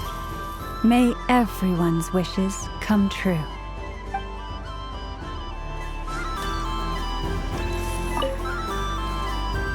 Miss Laliki! A kitten's been following you all this time. Oh, so it has. Hello there, little kitty. May the moon light your path. Did Lady Llama send you? Or was there something you needed? You'd like some moon prayer candies? No? I believe it wants that box. The one with the moon prayer candies in it. Oh, I see. Here, kitty. Come on. Here you go. Thank you, Lady Mr. Cantor, did you see that young lady dressed as the moon goddess? When did she leave? Sorry, no, I was looking at... I was watching the... cat. I see. The resemblance was uncanny. She seemed like the true Lady Kutar, the one who guides souls.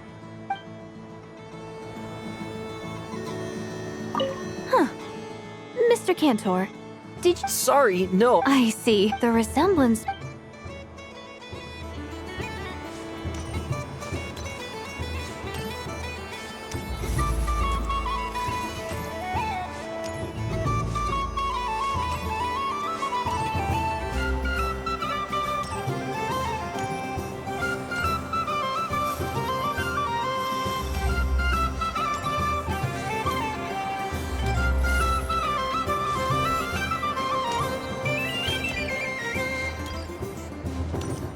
There are so many attractions here. Since I rarely get out, I might as well make the most of it.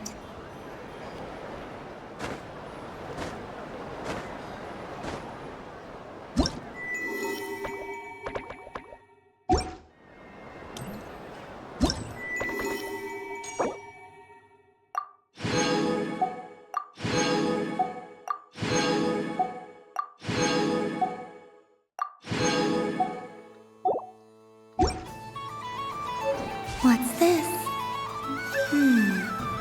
Should I give it a try?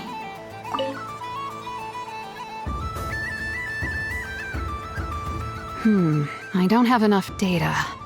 Need more samples. But who should I ask for help? Is this one of the amusements?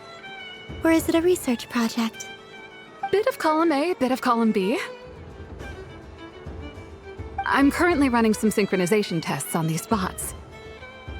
Basically, you need to press the button to help them successfully obtain the treasure. But you've got to time it right. I'll record your data, which will be used to improve the robot's accuracy.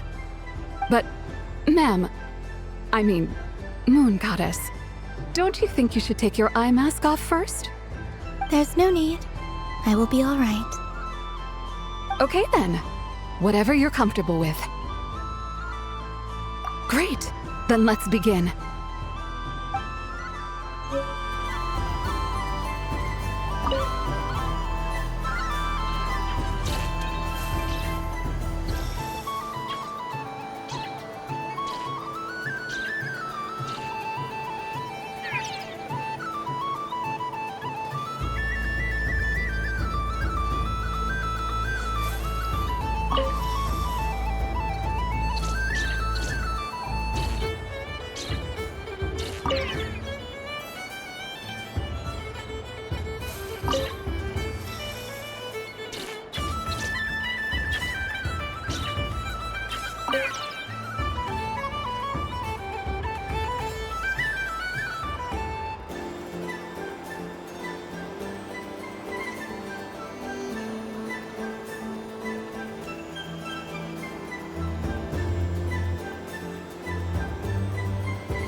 Would you like to try again? I'll record your data, which will be used...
Would you like to try again? I'll record your data, which will be used.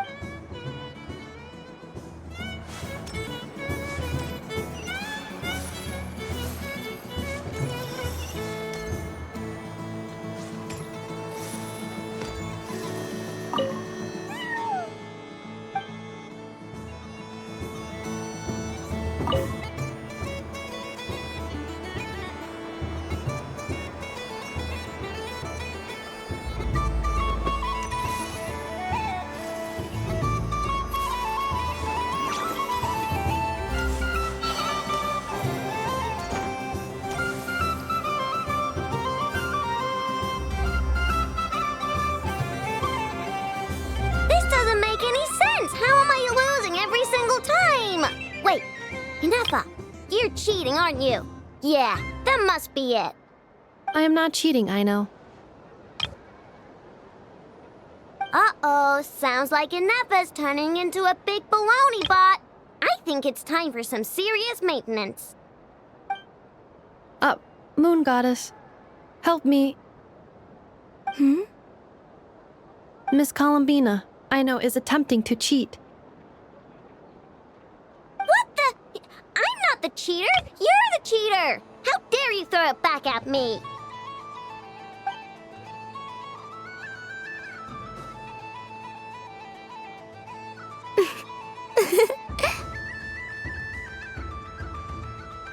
Alright, fine. Let's all laugh at I know. Just you wait till I get home, because I'm gonna make a game bot that can win 100% of the time.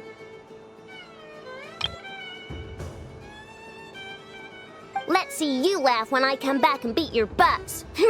You'll all have your heads covered in stickers when I'm through with you. We came to check everything was okay after all that yelling, but,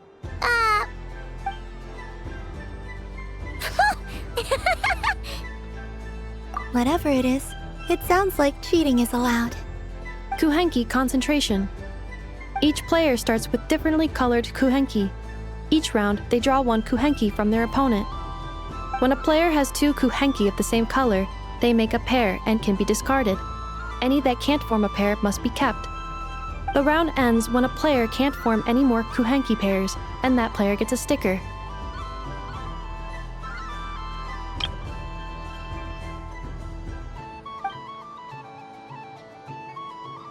ooh, can 4 people play as well? That is fine, so long as the turn order is fixed beforehand. Alrighty then. In that case, the 2 of us will join as one team. Okay, but if you lose, you're both getting stickered. I don't want to hear any excuses. Sure. And if we win? If you win, only one of you gets to sticker someone else. I have taken to calling this. I know logic. Hey, lay off me, alright? Okay, so we're starting the game from scratch again, which means all my stickers so far don't count.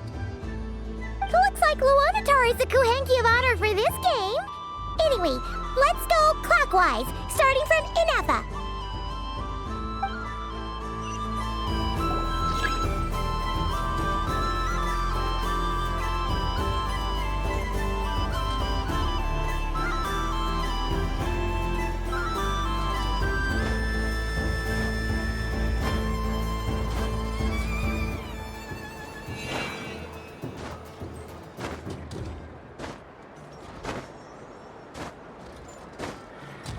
Nice! That's a pair!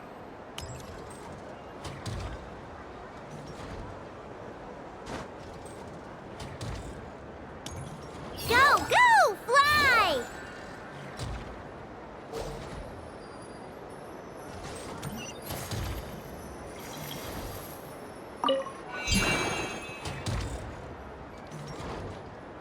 Go on.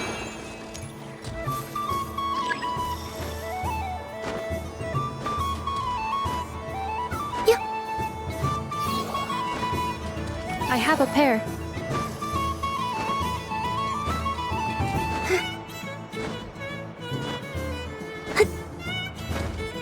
Uh-oh! We gotta pick up the pace!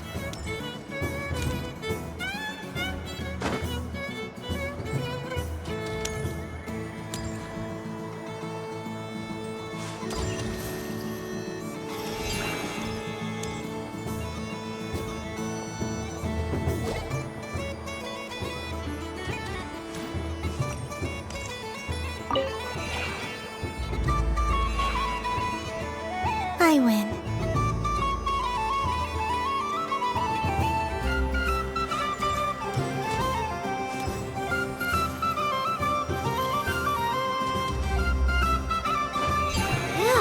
That was too close. I thought I was gonna lose. Good luck, everyone. Aw, we're out!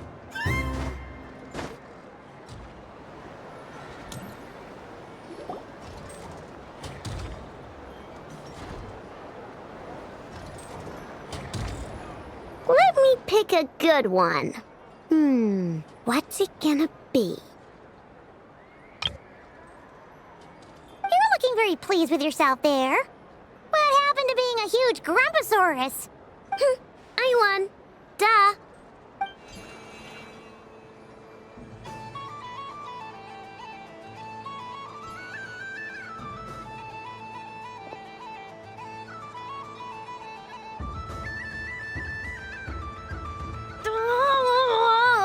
Me again? Don't fidget too much, Ino, or the sticker's going to fall off. I don't care. If it falls off, it falls off. If a pair of Kuhenki get discarded, why not a pair of stickers? Huh? Huh?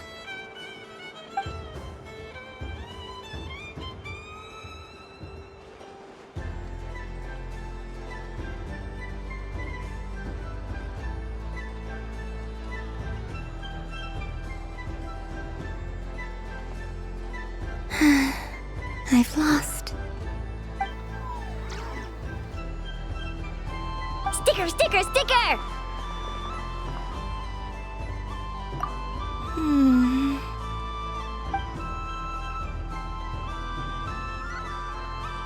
Cute!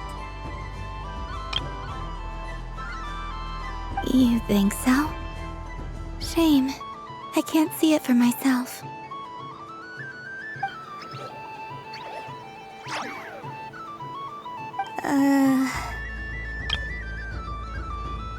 What did Luanatar say? She said it looks so cute that she wants me to lose a few more rounds.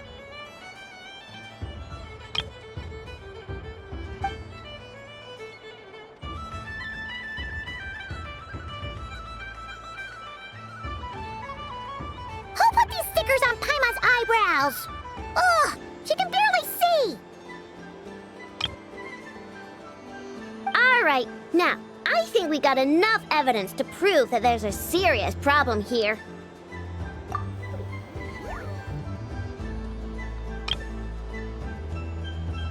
Yes, I agree as well. The culprit is... Inepa! Culprit? What did I do? Quit acting dumb, Inepa! You're not wriggling your way out of this one. I've been watching you. Not only did you remember whose side Luanatar started at, but every time someone drew a Kuhenki, you were logging it and calculating every last possibility. Which Kuhenki pairs were gone, who had what color Kuhenki in their hand, even our facial expressions. You were keeping track of it the entire time. Exactly! What Ino said! Putting aside the fact that running calculations is not against the game rules, do you have any evidence to support your allegations? But that's not against the rules either. So she admits it. She certainly does. Alright, everyone grab a sticker. It's time to get Inepa back. But... Take that!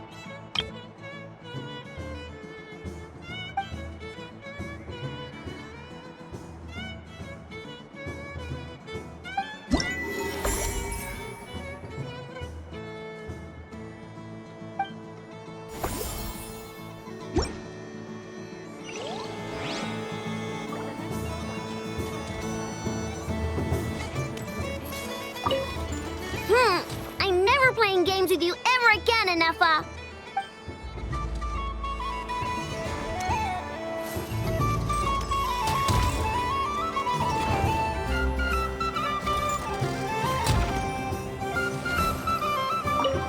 Aino is throwing a tantrum again. I believe it will take 3 crumb-cakes to constitute a suitable peace offering. The robot show will now begin.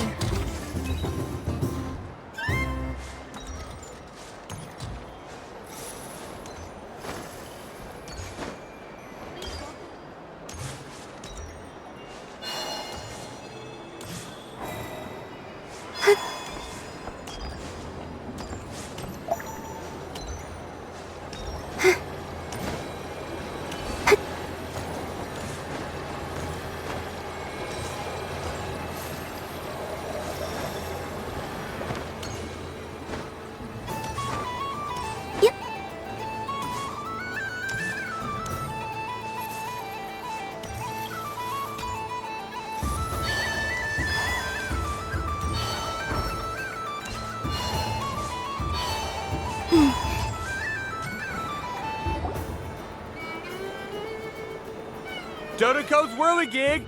Come check out Dotoko's Whirligig! Ah, welcome home, Moon Goddess. Might I ask what this is? Ah, it's a very special amusement sponsored by the great mage herself. Ride on a soft and furry Dotoko and embark on an unforgettable adventure. I say that, but I'm just following a script here. Who is this mage, anyway? And what the heck is a Dotoko? I'd like to ride. No problem.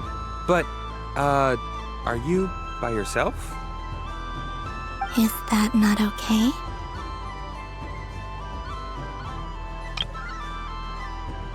Oh, no, it's fine. It's just that each Dotoko can accommodate 2 passengers. Would you like to bring a friend along? My friends... That should do it. Now, we just need to get everyone else to draw something on it too. But we gotta keep it a secret from Columbina. Traveler?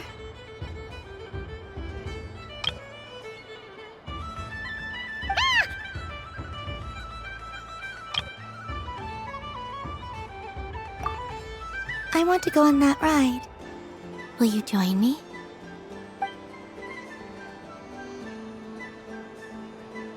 Let's go then. Don't worry. Paimon will do the rounds. You go have fun.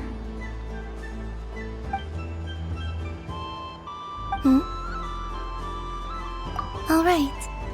I think we have to wait in line over there. Please take your seats. For safety reasons, you mustn't try to leave the ride before it comes to a complete stop. All right, you're all set. I wish you both a wonderful journey.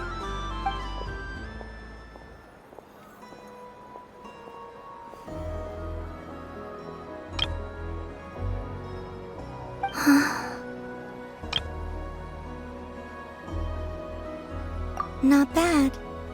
It reminds me of riding a moon lane. Sometimes, the Kuhenki circle around me like this, playing their beautiful melodies. Yeah, I'm going to miss them.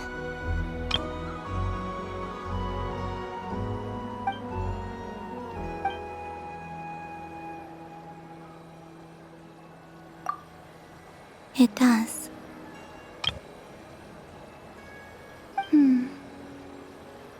I've felt scared in the past, too. But this is a little different. You know something? I got to see a lot of fascinating things during my disappearance. I saw how the Frost Moon Scions act around their families. So different than how they used to act in my presence. And I also saw how they interact with their friends. It made me curious at first. Why do people act so sincere when they're worshipping gods, but save their truest, warmest feelings for each other? Slowly, I came to realize that it's because they trust one another. They know, deep down, that they'll be accepted for who they are. All of it. The good and the bad. I know. I knew it the moment you started calling out my name. What I fear now is the end. I fear losing all this the very night I have gained it.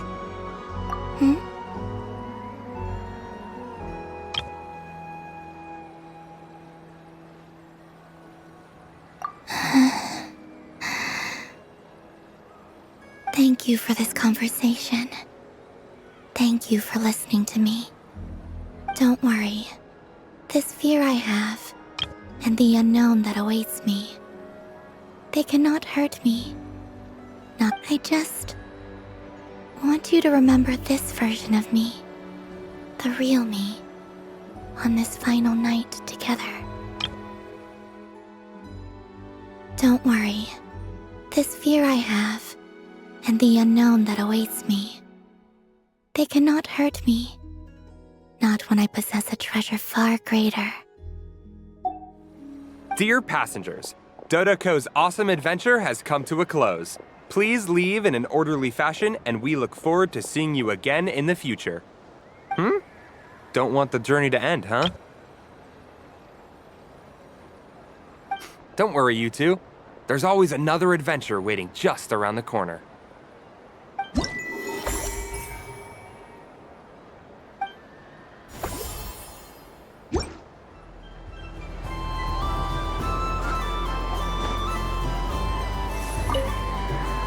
Dotoco's Whirligig. Come ride on a soft and furry Dotoco and embark on an unforgettable adventure.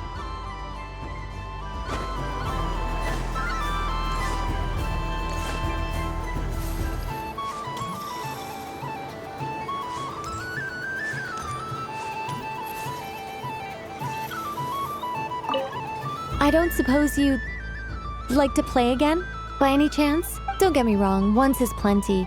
You're under no obligation to indulge me any further. And besides, I don't have any other prizes for you. All right then. Happy Moon Prayer Night.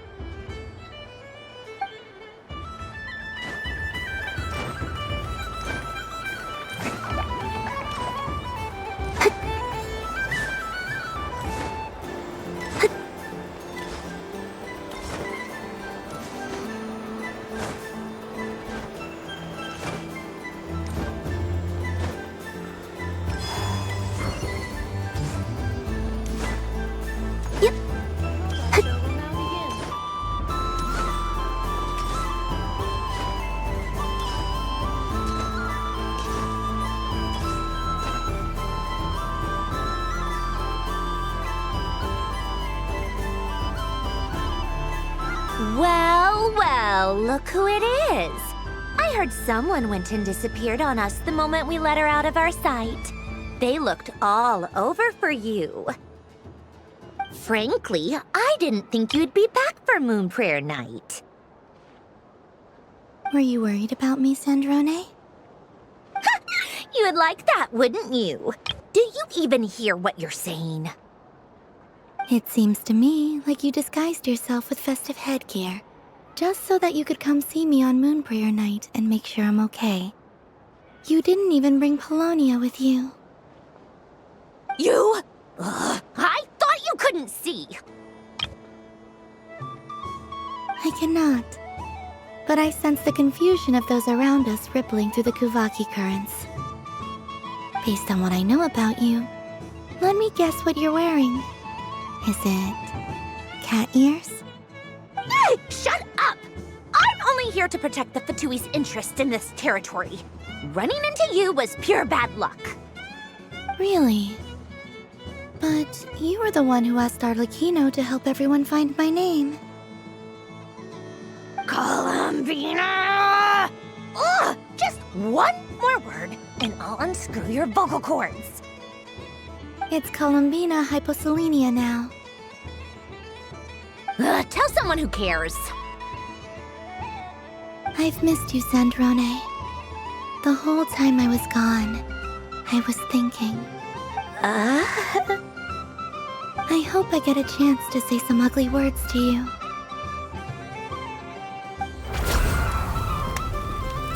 Is that supposed to be a joke? Anyway, let's go play that game. What? You mean that frostfin whale? Yes. It's some kind of game where you get bitten if you step on the wrong tooth. Seems like fun. Who in their right mind would wanna... Because you're not a scaredy cat. Gah, fine! You wanna play? Let's play. Don't complain when I kick your sorry butt. Lovely. You old geezer! I'm gonna beat the pants off you! Just you watch! I almost forgot. Sandrone? What is it now? You'd better not lose, or I'm going to beat your head in.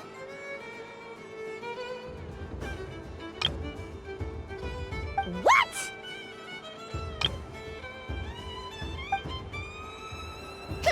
Allow me to demonstrate since I'm feeling so nice.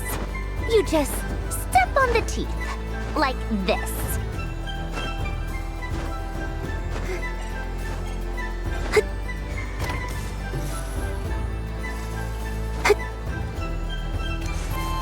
Which should I pick?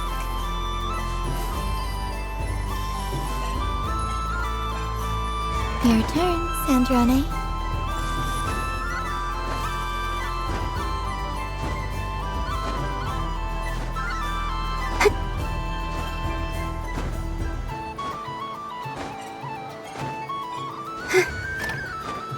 Don't come crying to me if you get bitten.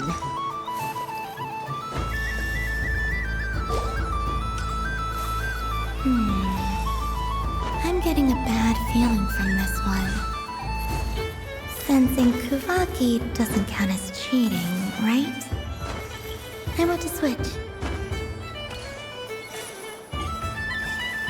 There are less and less teeth remaining.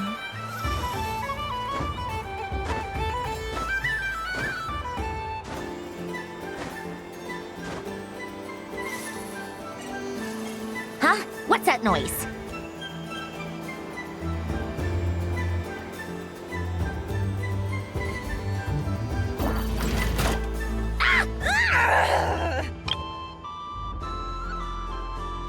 I think you might have picked a bad tooth, Sandrone. Shut it! Do you need any help? It seems like you're stuck.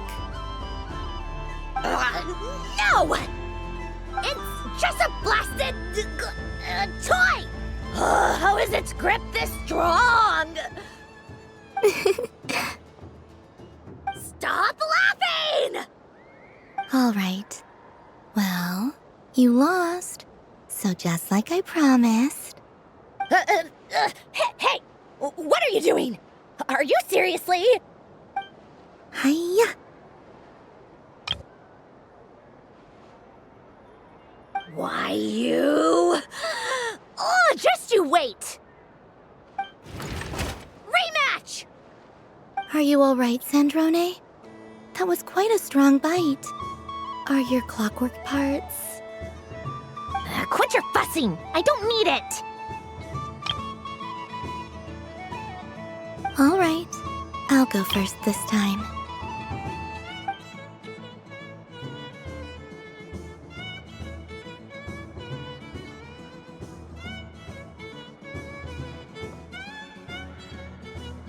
I see it now. She can sense which teeth are rigged.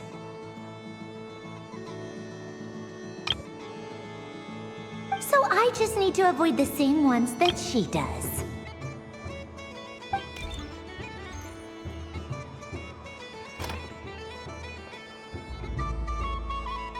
This one...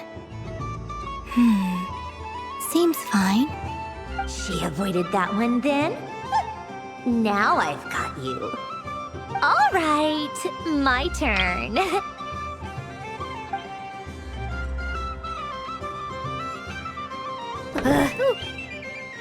What? Looks like you lost again, Sandrone. Wait! There's more than one bad tooth! Bonk.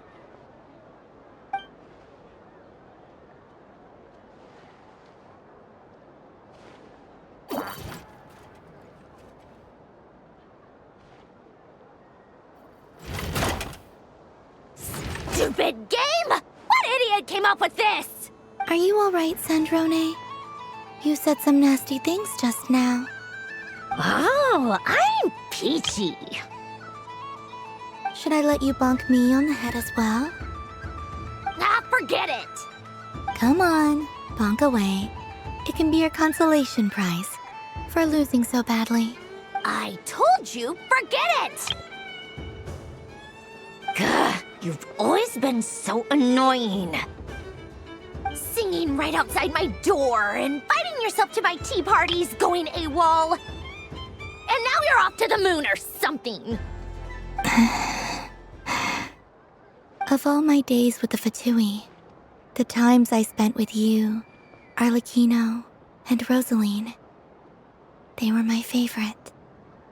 I will not forget them, just as I shall not forget this moment.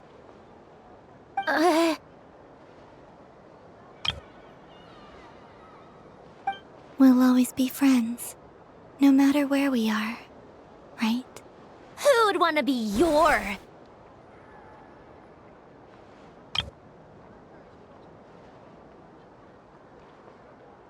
I'll miss you, Sandrone.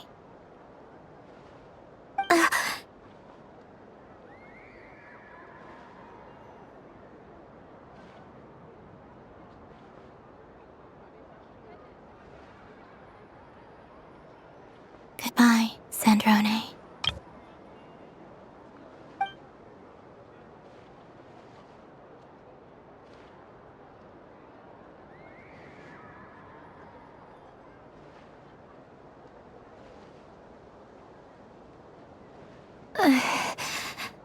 I'll miss you too, Columbina.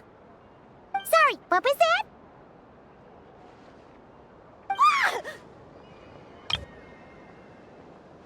Ah!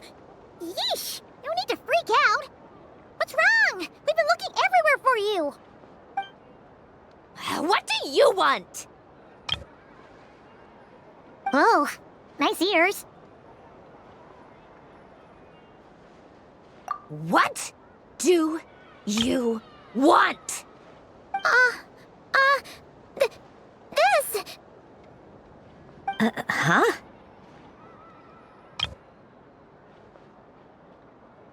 It's your turn to draw something. You're one of her friends too, aren't you?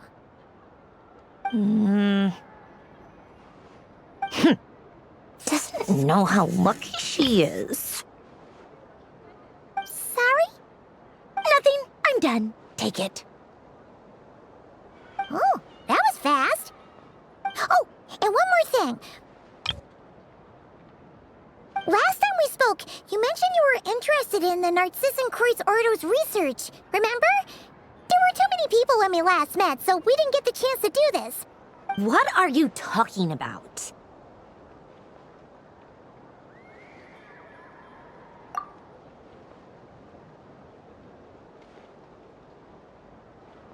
This is...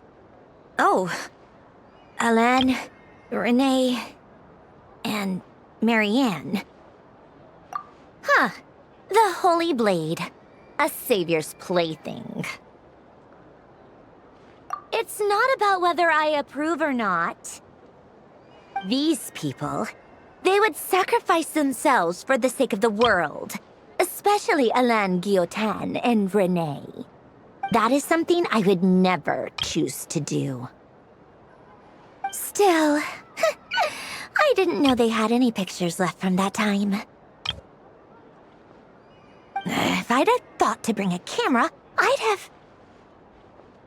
What?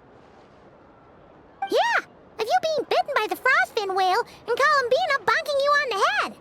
Tear it up! Now!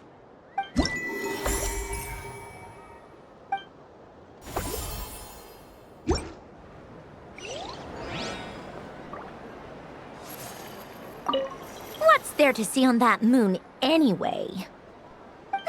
Let her go up there and cry alone. See if I care.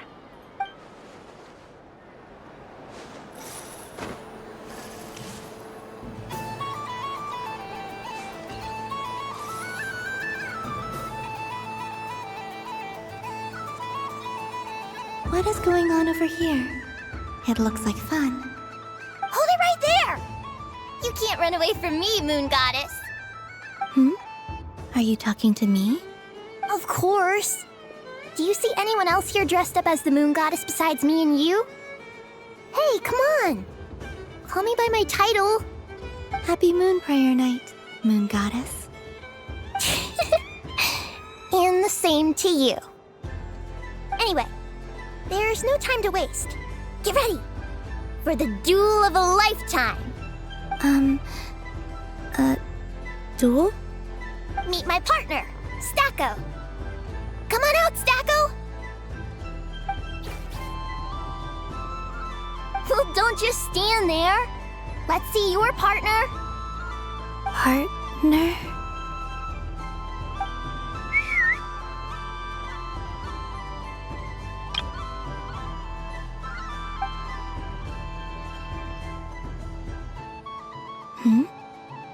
So I need to select a partner and command them in battle. Partner. I need a partner.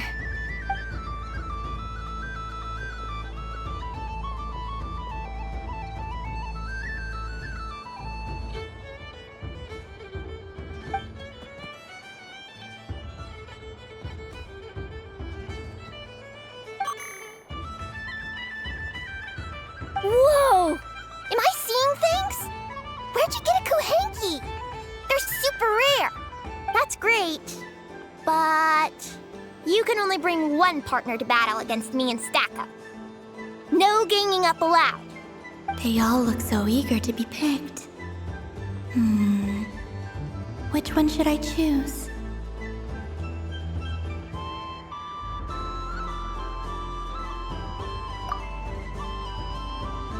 This one usually lives in Nasha Town. She likes falling asleep to the sound of striking hammers. And I bet she's quite familiar with robots' weak spots. They all look so eager to be picked. This deer came to celebrate the festival with the Frost Moon Scions. It wants to help me with its antlers. They are its pride and joy. They all look so eager to be picked. I'm not sure what this bot is trying to say, but it seems very happy. That bow. Does it want to dress up as the Moon Goddess too? They all look so eager to be picked. Which one should I choose?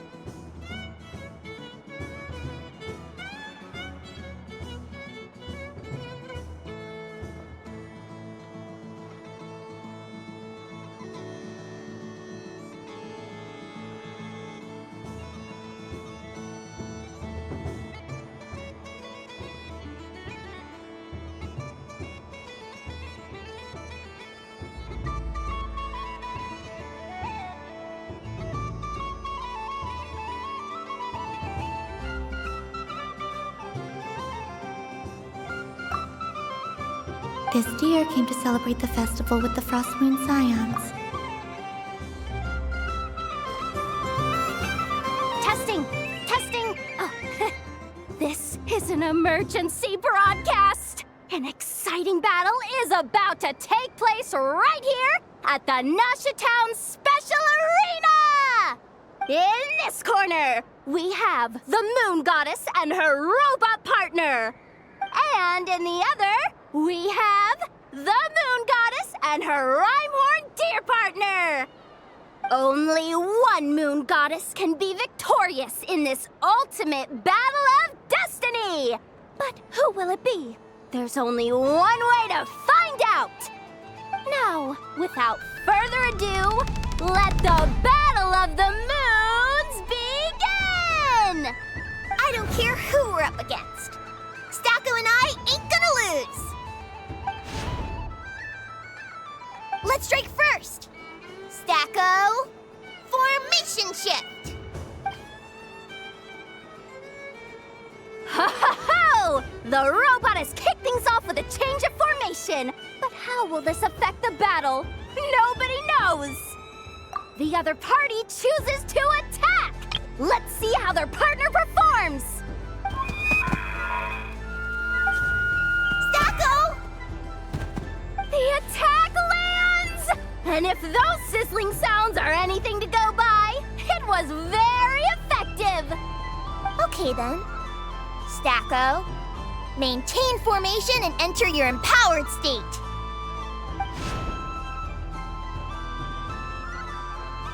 Empowered state! There we go! Now we're talking! Absorbing the immense Kuvaki present on Moon Prayer Night, this lean, mean machine has greatly increased its offensive power! Good choice! Buffs count for nothing if you beat them before they can use it! Oh, it's a hit! But Stacko stands firm! The battle is heating up fast! I'm about to start sweating machine oil over here! Go for it, Stacko! Set Kuvaki to maximum! Can their opponents withstand this blow? And what will this moon goddess do? Don't be afraid. Fight however you wish. What the rhyme horn deer's antlers are glowing! It absorbs the Kuvaki from its opponent and uses that same power to deal a devastating counterattack! There goes the robot's formation! Stacko! Oh, Stacko is down for the count! Our winner is the Moon Goddess! The slightly taller one, I mean. You did your best, Stacko. I'll take you to Ainos for a checkup right away, don't you worry. Well, you beat me fair and square, I guess. Honestly, I underestimated you. Won't make that mistake again. I think my partner deserves most of the credit. Just you wait. When I'm a little bit older, I'm gonna come back a whole lot stronger. Be ready for a rematch. I'm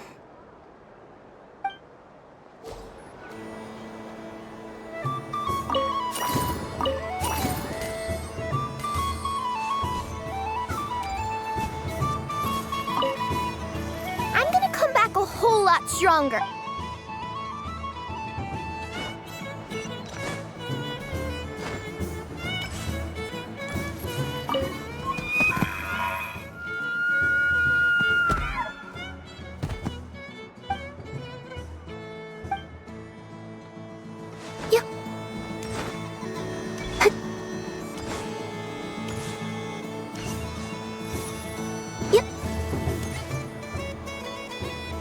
Moon Prayer Candy! Beautiful, tasty Moon Prayer Candy! Buy a whole box, share it with your friends and family! Candy? To share? I wonder what flavors everyone would like. Welcome home, Moon Goddess. Fancy a box of Moon Prayer Candy? Sure. I knew you would! Now, what flavor would you like? I'm not sure. What flavors do you have? Is this for yourself or as a gift? A gift for my friends. Ah, I see. In that case, I'd recommend apple, lockaberry, or midsummerberry. Those are the most popular. Do you have nocturnal blossom flavor? Huh. I've seen couples give those as gifts before, but I did not know they were edible. No? Okay then. Moonfall silver? You did say this was for friends, right? Maybe smetana then. Hey, now that's a creative idea! I've never tried it before, but if you're happy to wait, I can see about whipping up a batch on the spot. While we're at it, you got any other ideas?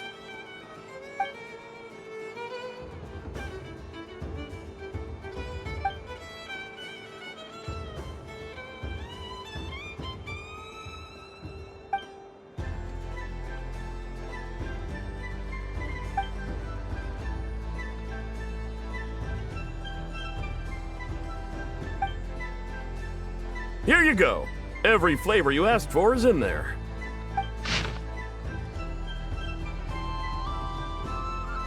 Thank you. I should be the one thanking you!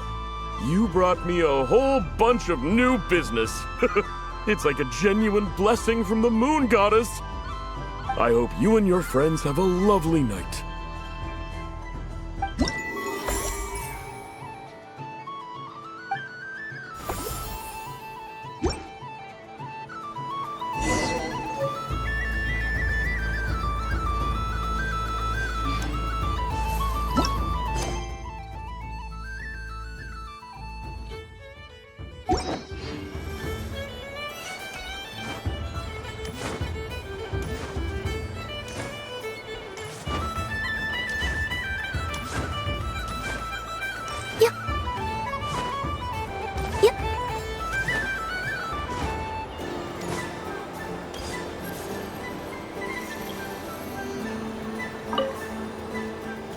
Traveler. Hey there, Columbina!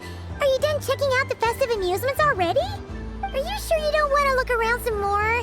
You might not get another opportunity like this for a while. Right now, what I'd like to do is...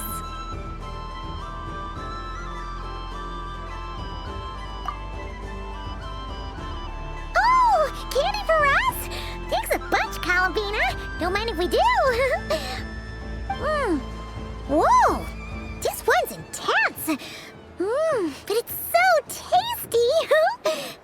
What about you, Traveler? How does yours taste? Oh, sounds good! Paimon's drooling now! Are there any more Smatna candies in the box? Yes, I believe so. Okay, gotcha! Let's see...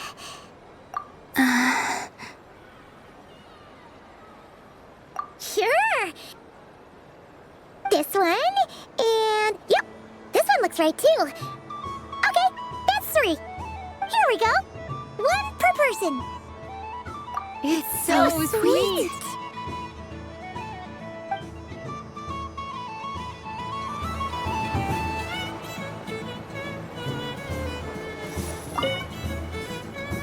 Traveler, Paimon. Columbina! Finished with the festival already? Really? You're sure you don't want to have a little more fun out there? Final answer. Yes, I am sure.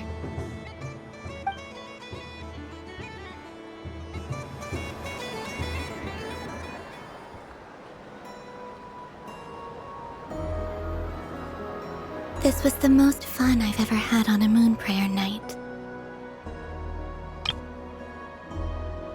Everywhere I went, people were saying, "Welcome home," and there were friends at every turn.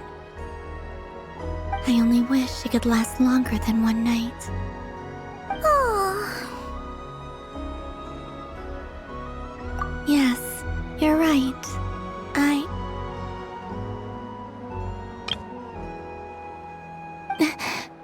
The moon prayer blossoms.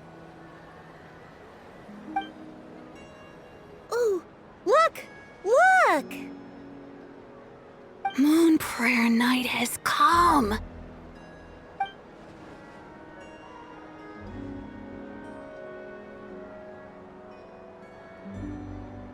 The moon. It's so beautiful. Happy Moon Prayer Night, dear. Happy Moon Prayer Night. Happy Moon Prayer Night.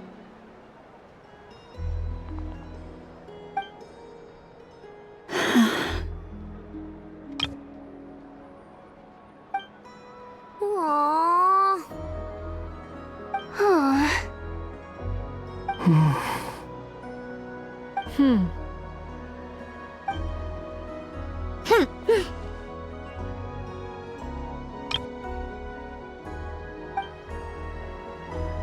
Time flies when you're having fun.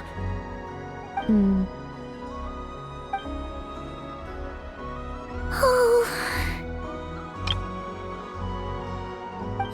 the time has come.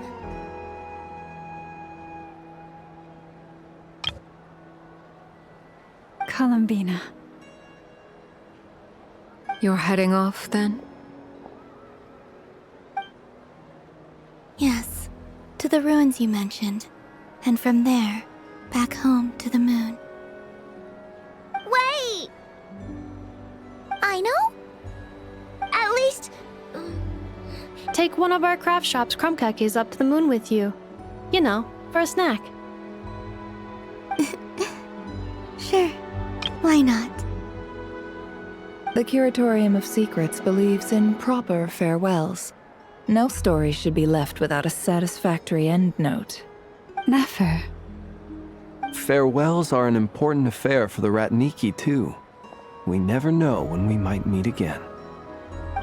Haha! And here I thought grand farewells wouldn't suit tonight's mood. But I suppose friendly passion is not to be stopped, eh?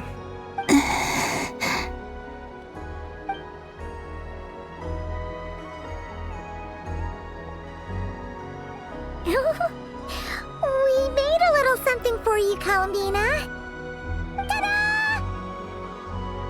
What is it? A Moon Prayer Night greeting card with drawings by all of your friends.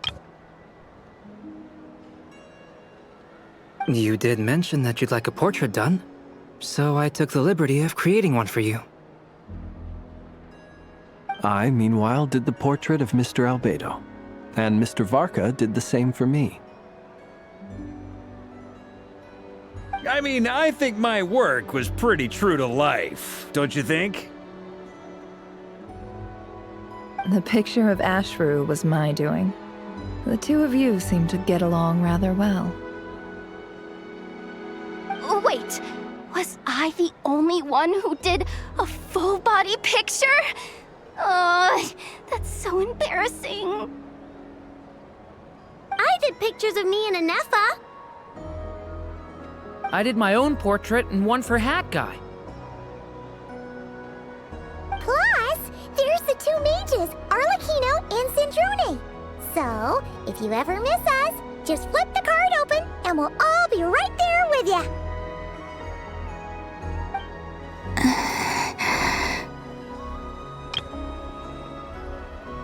I don't know what to say. Thank you so much, everyone. This whole Moon Prayer Night was more than I could have ever asked for. It is the greatest gift I have ever received. Lauma, I figured it out.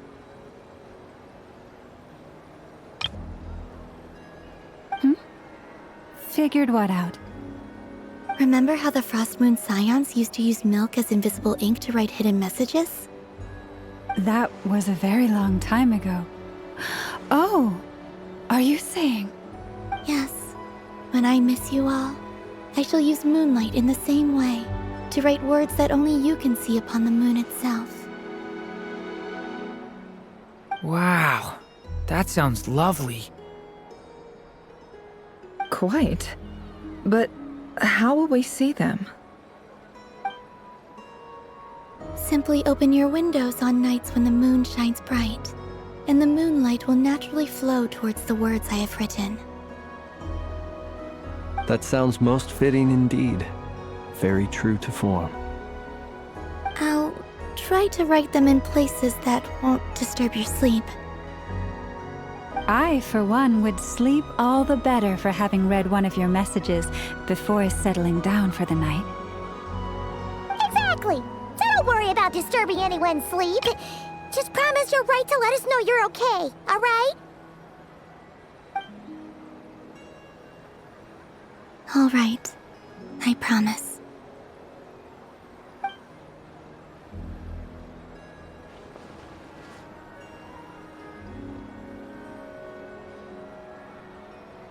In that case, Columbina. I'm ready. Very well. Let's go.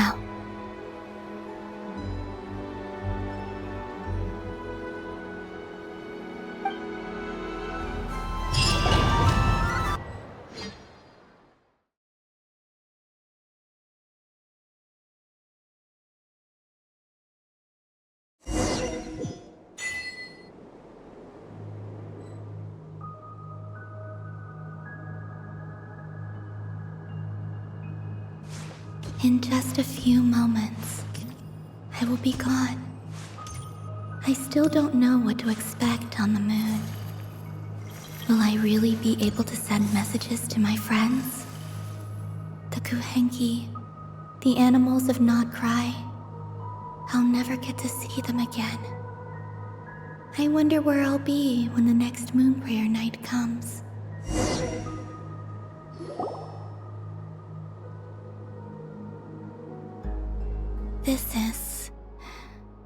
This is where the people of Hyperborea used to communicate with the moons.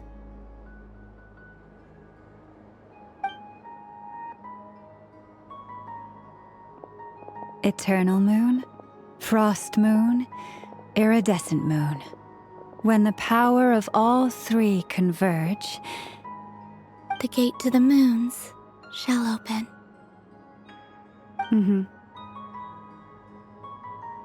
Moon marrow preparations are complete. Only the final step remains. I'm sure Nasha Town is livelier than ever at this moment. Yeah, it's a shame you couldn't be there for it, but it's now or never, right? It's fine. I'm more than happy with this. My last piece of luggage. My only piece of luggage.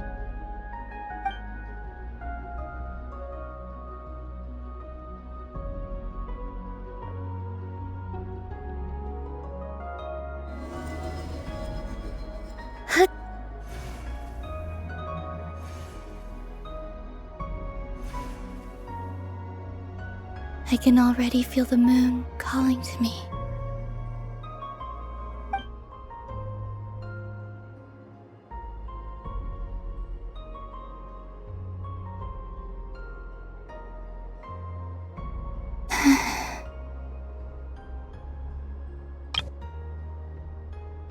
Your home lies on the far side of this light, Columbina.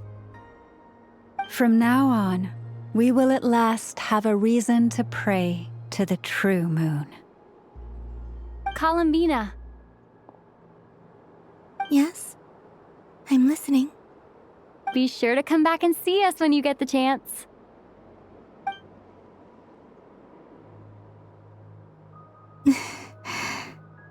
Of course. But if that chance doesn't come, then remember that you have friends on this planet. People who will miss Columbina. Yes, I will. Thank you for everything you've done for me. And remember, come night or day, the moonlight shall always connect us.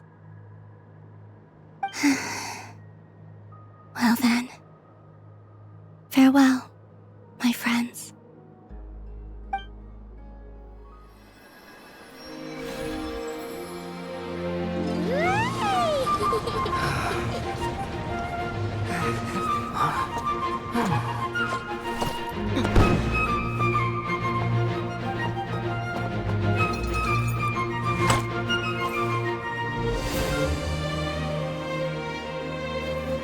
Thank you. This was my happiest night in Tevat.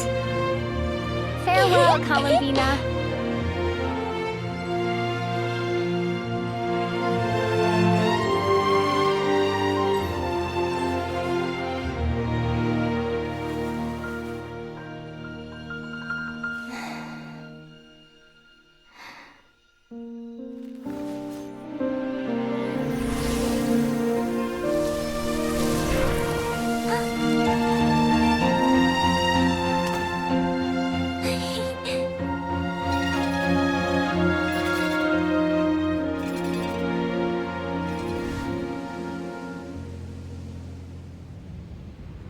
The moon really is closer than ever tonight.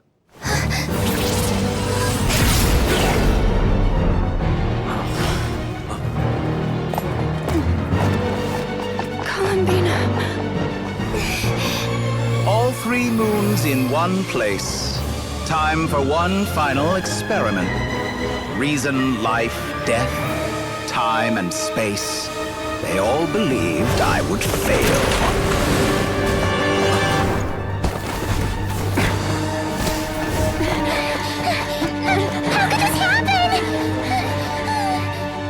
But Tevat's primordial power never did belong to the throne of heaven. And now, they are mine.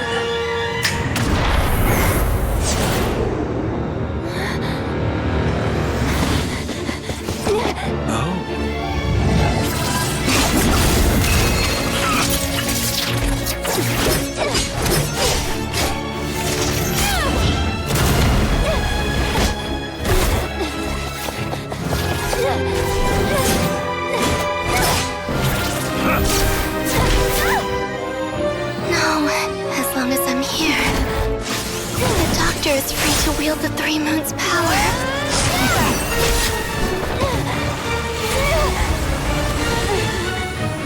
It's the only way.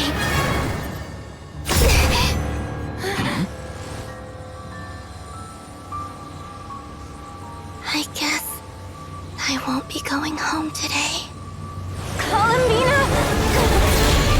No!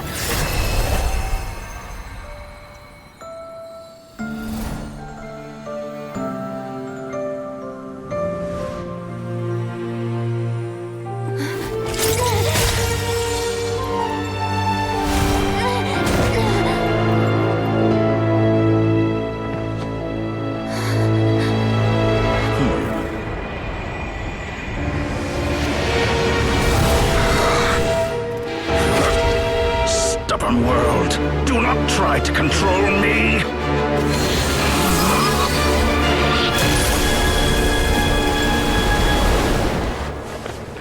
Columbina.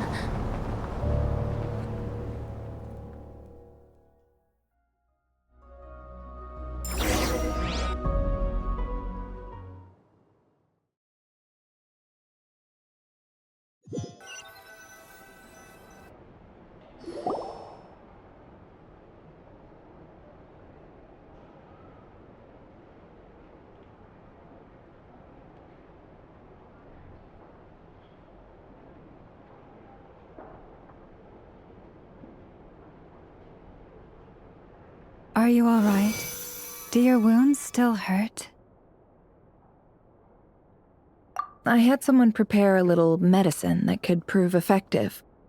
Take it if you need to. In that case, let me relate the contents of the call we made to Alice after the incident occurred. That Dottore is a crafty one. He distracted the Hexenzirkel by creating a huge fuss at Tevat's borders. I'd assumed that the cause was an abyssal intrusion from the outside world, which in fairness is a rather common occurrence. But after learning that you managed to influence the phantoms in Nodcry, I realized that perhaps this interference could have come from within Tevat instead. But we weren't able to change their fates. True, you couldn't change how their stories ended, but you did build some variables around yourself. Variables? Yes, things you heard that you could not otherwise have learned, ideas that would otherwise have never crossed your mind. All these things are variables. Of course, most variables usually pale into insignificance with the myriad of possibilities floating around. But the moment you start treating them as building blocks and intentionally stacking them, that changes things. That's what Dottore did, and it's how he created the necessary conditions so that when you activated the portal tonight, it played right into his plan. However, we have no way of knowing exactly what he did. Yeah, we also need to ascertain Columbina's status.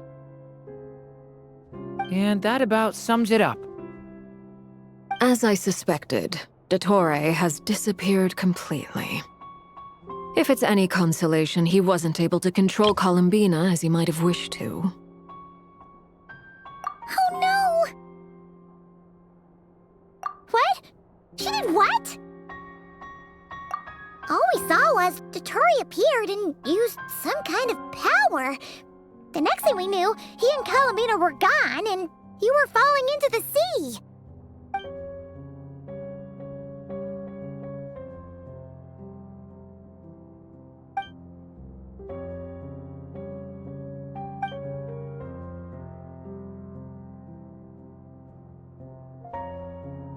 So, Columbina intentionally opened the moon gate and escaped into the same mysterious world as Rerir and Thalindis.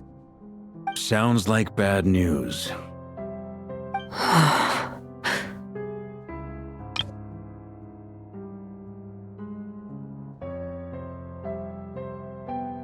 Seen in that way, the trilunar syzygy and Rerir's emergence, Dottore might have been pulling the strings in both cases. According to Miss Alice, he is attempting to transcend his destiny and finish an experiment that only a god might complete. An utter lunatic. Wait a sec! Where's Hat Guy? Seems like he'd want to be here for this. He took off with the Dodo communication device after we spoke to Alice. He said he had a hunch that he wanted to investigate by himself. The look on his face was terrifying. I've never seen him like that before.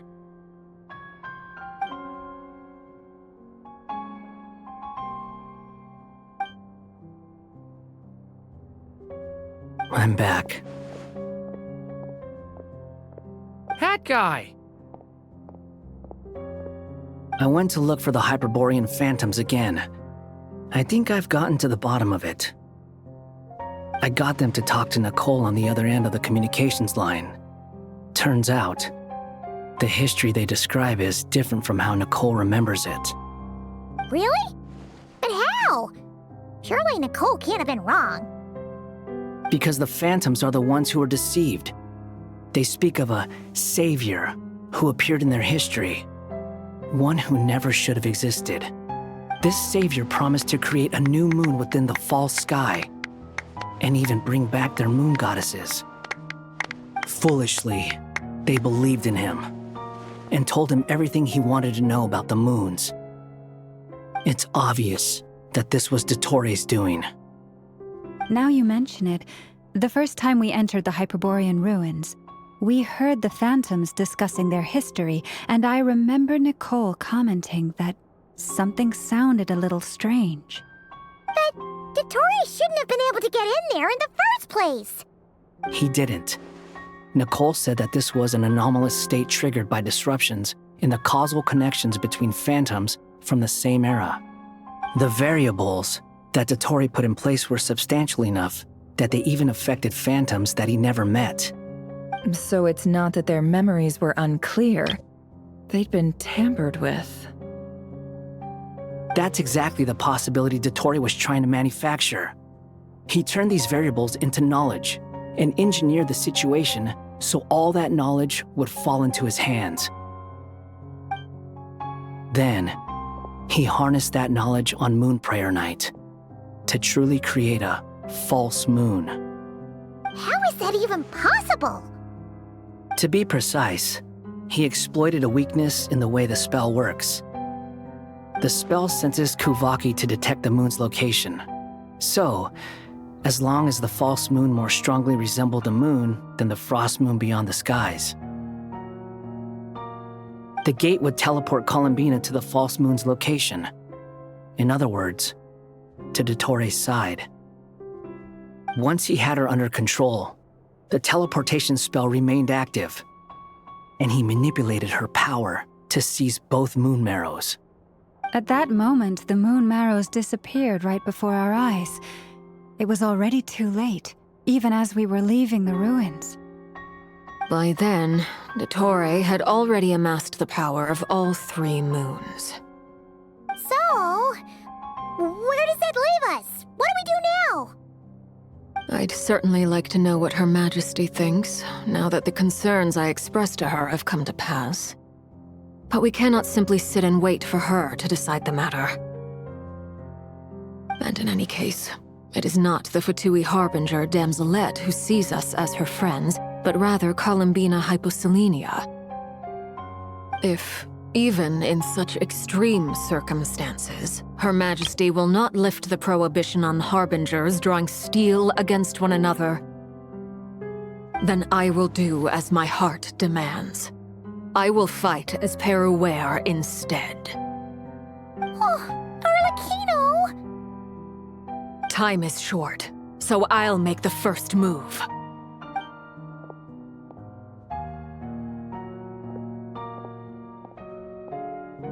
Whew. Even Arlecchino seems to be losing her cool now.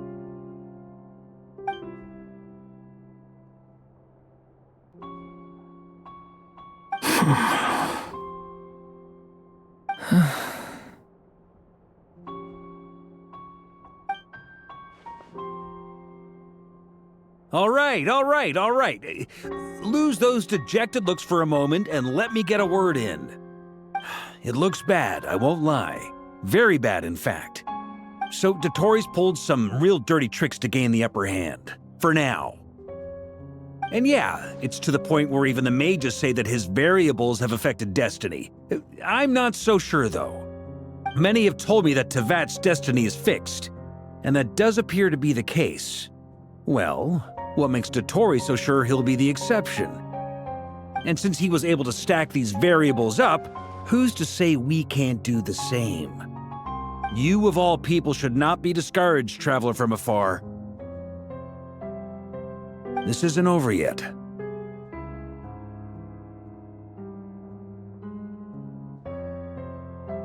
And you're not alone in that.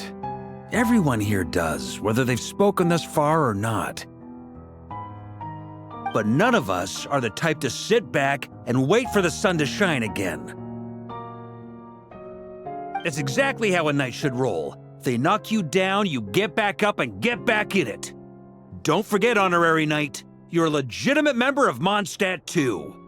Fork is right. This is far from over.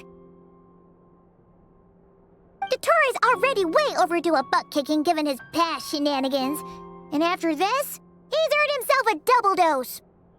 That's what I'm talking about. How's everyone else feeling? I'll use Kuvaki to investigate Columbina's whereabouts. I am not ready to give up either. Leave the intel gathering to me. Whatever happens within Nodcry's borders, when the Curatorium of Secrets wants to be in the know, we always find a way. Aino and I will do all we can to support you. We will attempt to reverse engineer Dottore's actions and seek a breakthrough that way. Alice and Nicole are busy dealing with an emergency at Tevat's borders, so they can't return just yet. But they're both very angry about this. They've asked Albedo and me to act on the Hexenzirkel's behalf and do everything in our power to fight back against Dottore. Are you ready then? We're going to have to conduct a lot of research, even in the early stages. I'll do my best. As for me, I'm pretty familiar with Dottore's way of doing things, so I can try to predict his next move. I'll help with your investigation. Nice! Looks like we have our basic division of labor. I'll get in touch with Flints and Itlua, get them to have a chat with their Starshiner. It couldn't hurt to bring the Lightkeepers on board as well. At the same time, I'll pass on instructions to the knights present in Nodcry to assist the Lightkeepers and other organizations in ensuring the safety of those living here. Yeah! We'll show him!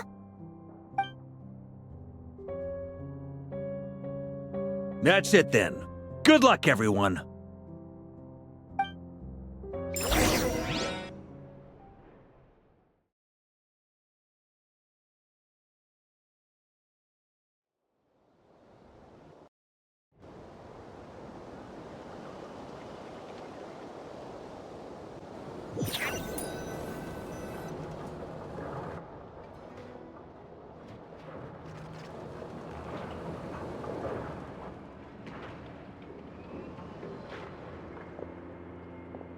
I never thought that Columbina would become my real name. It went from being a Fatui code name to something my friends call me. And remember, come night or day, the moonlight shall always connect us.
photography.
Ad Astra.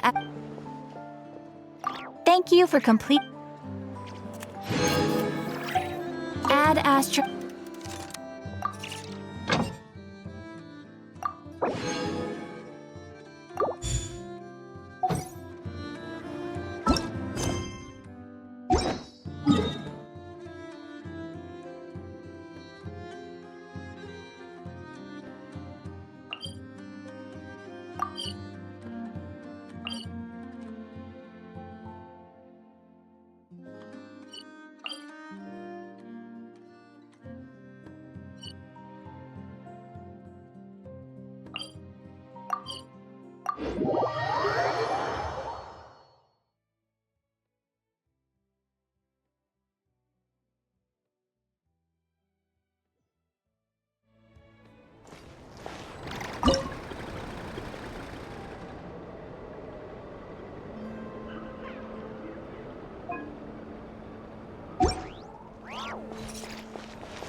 so heavy.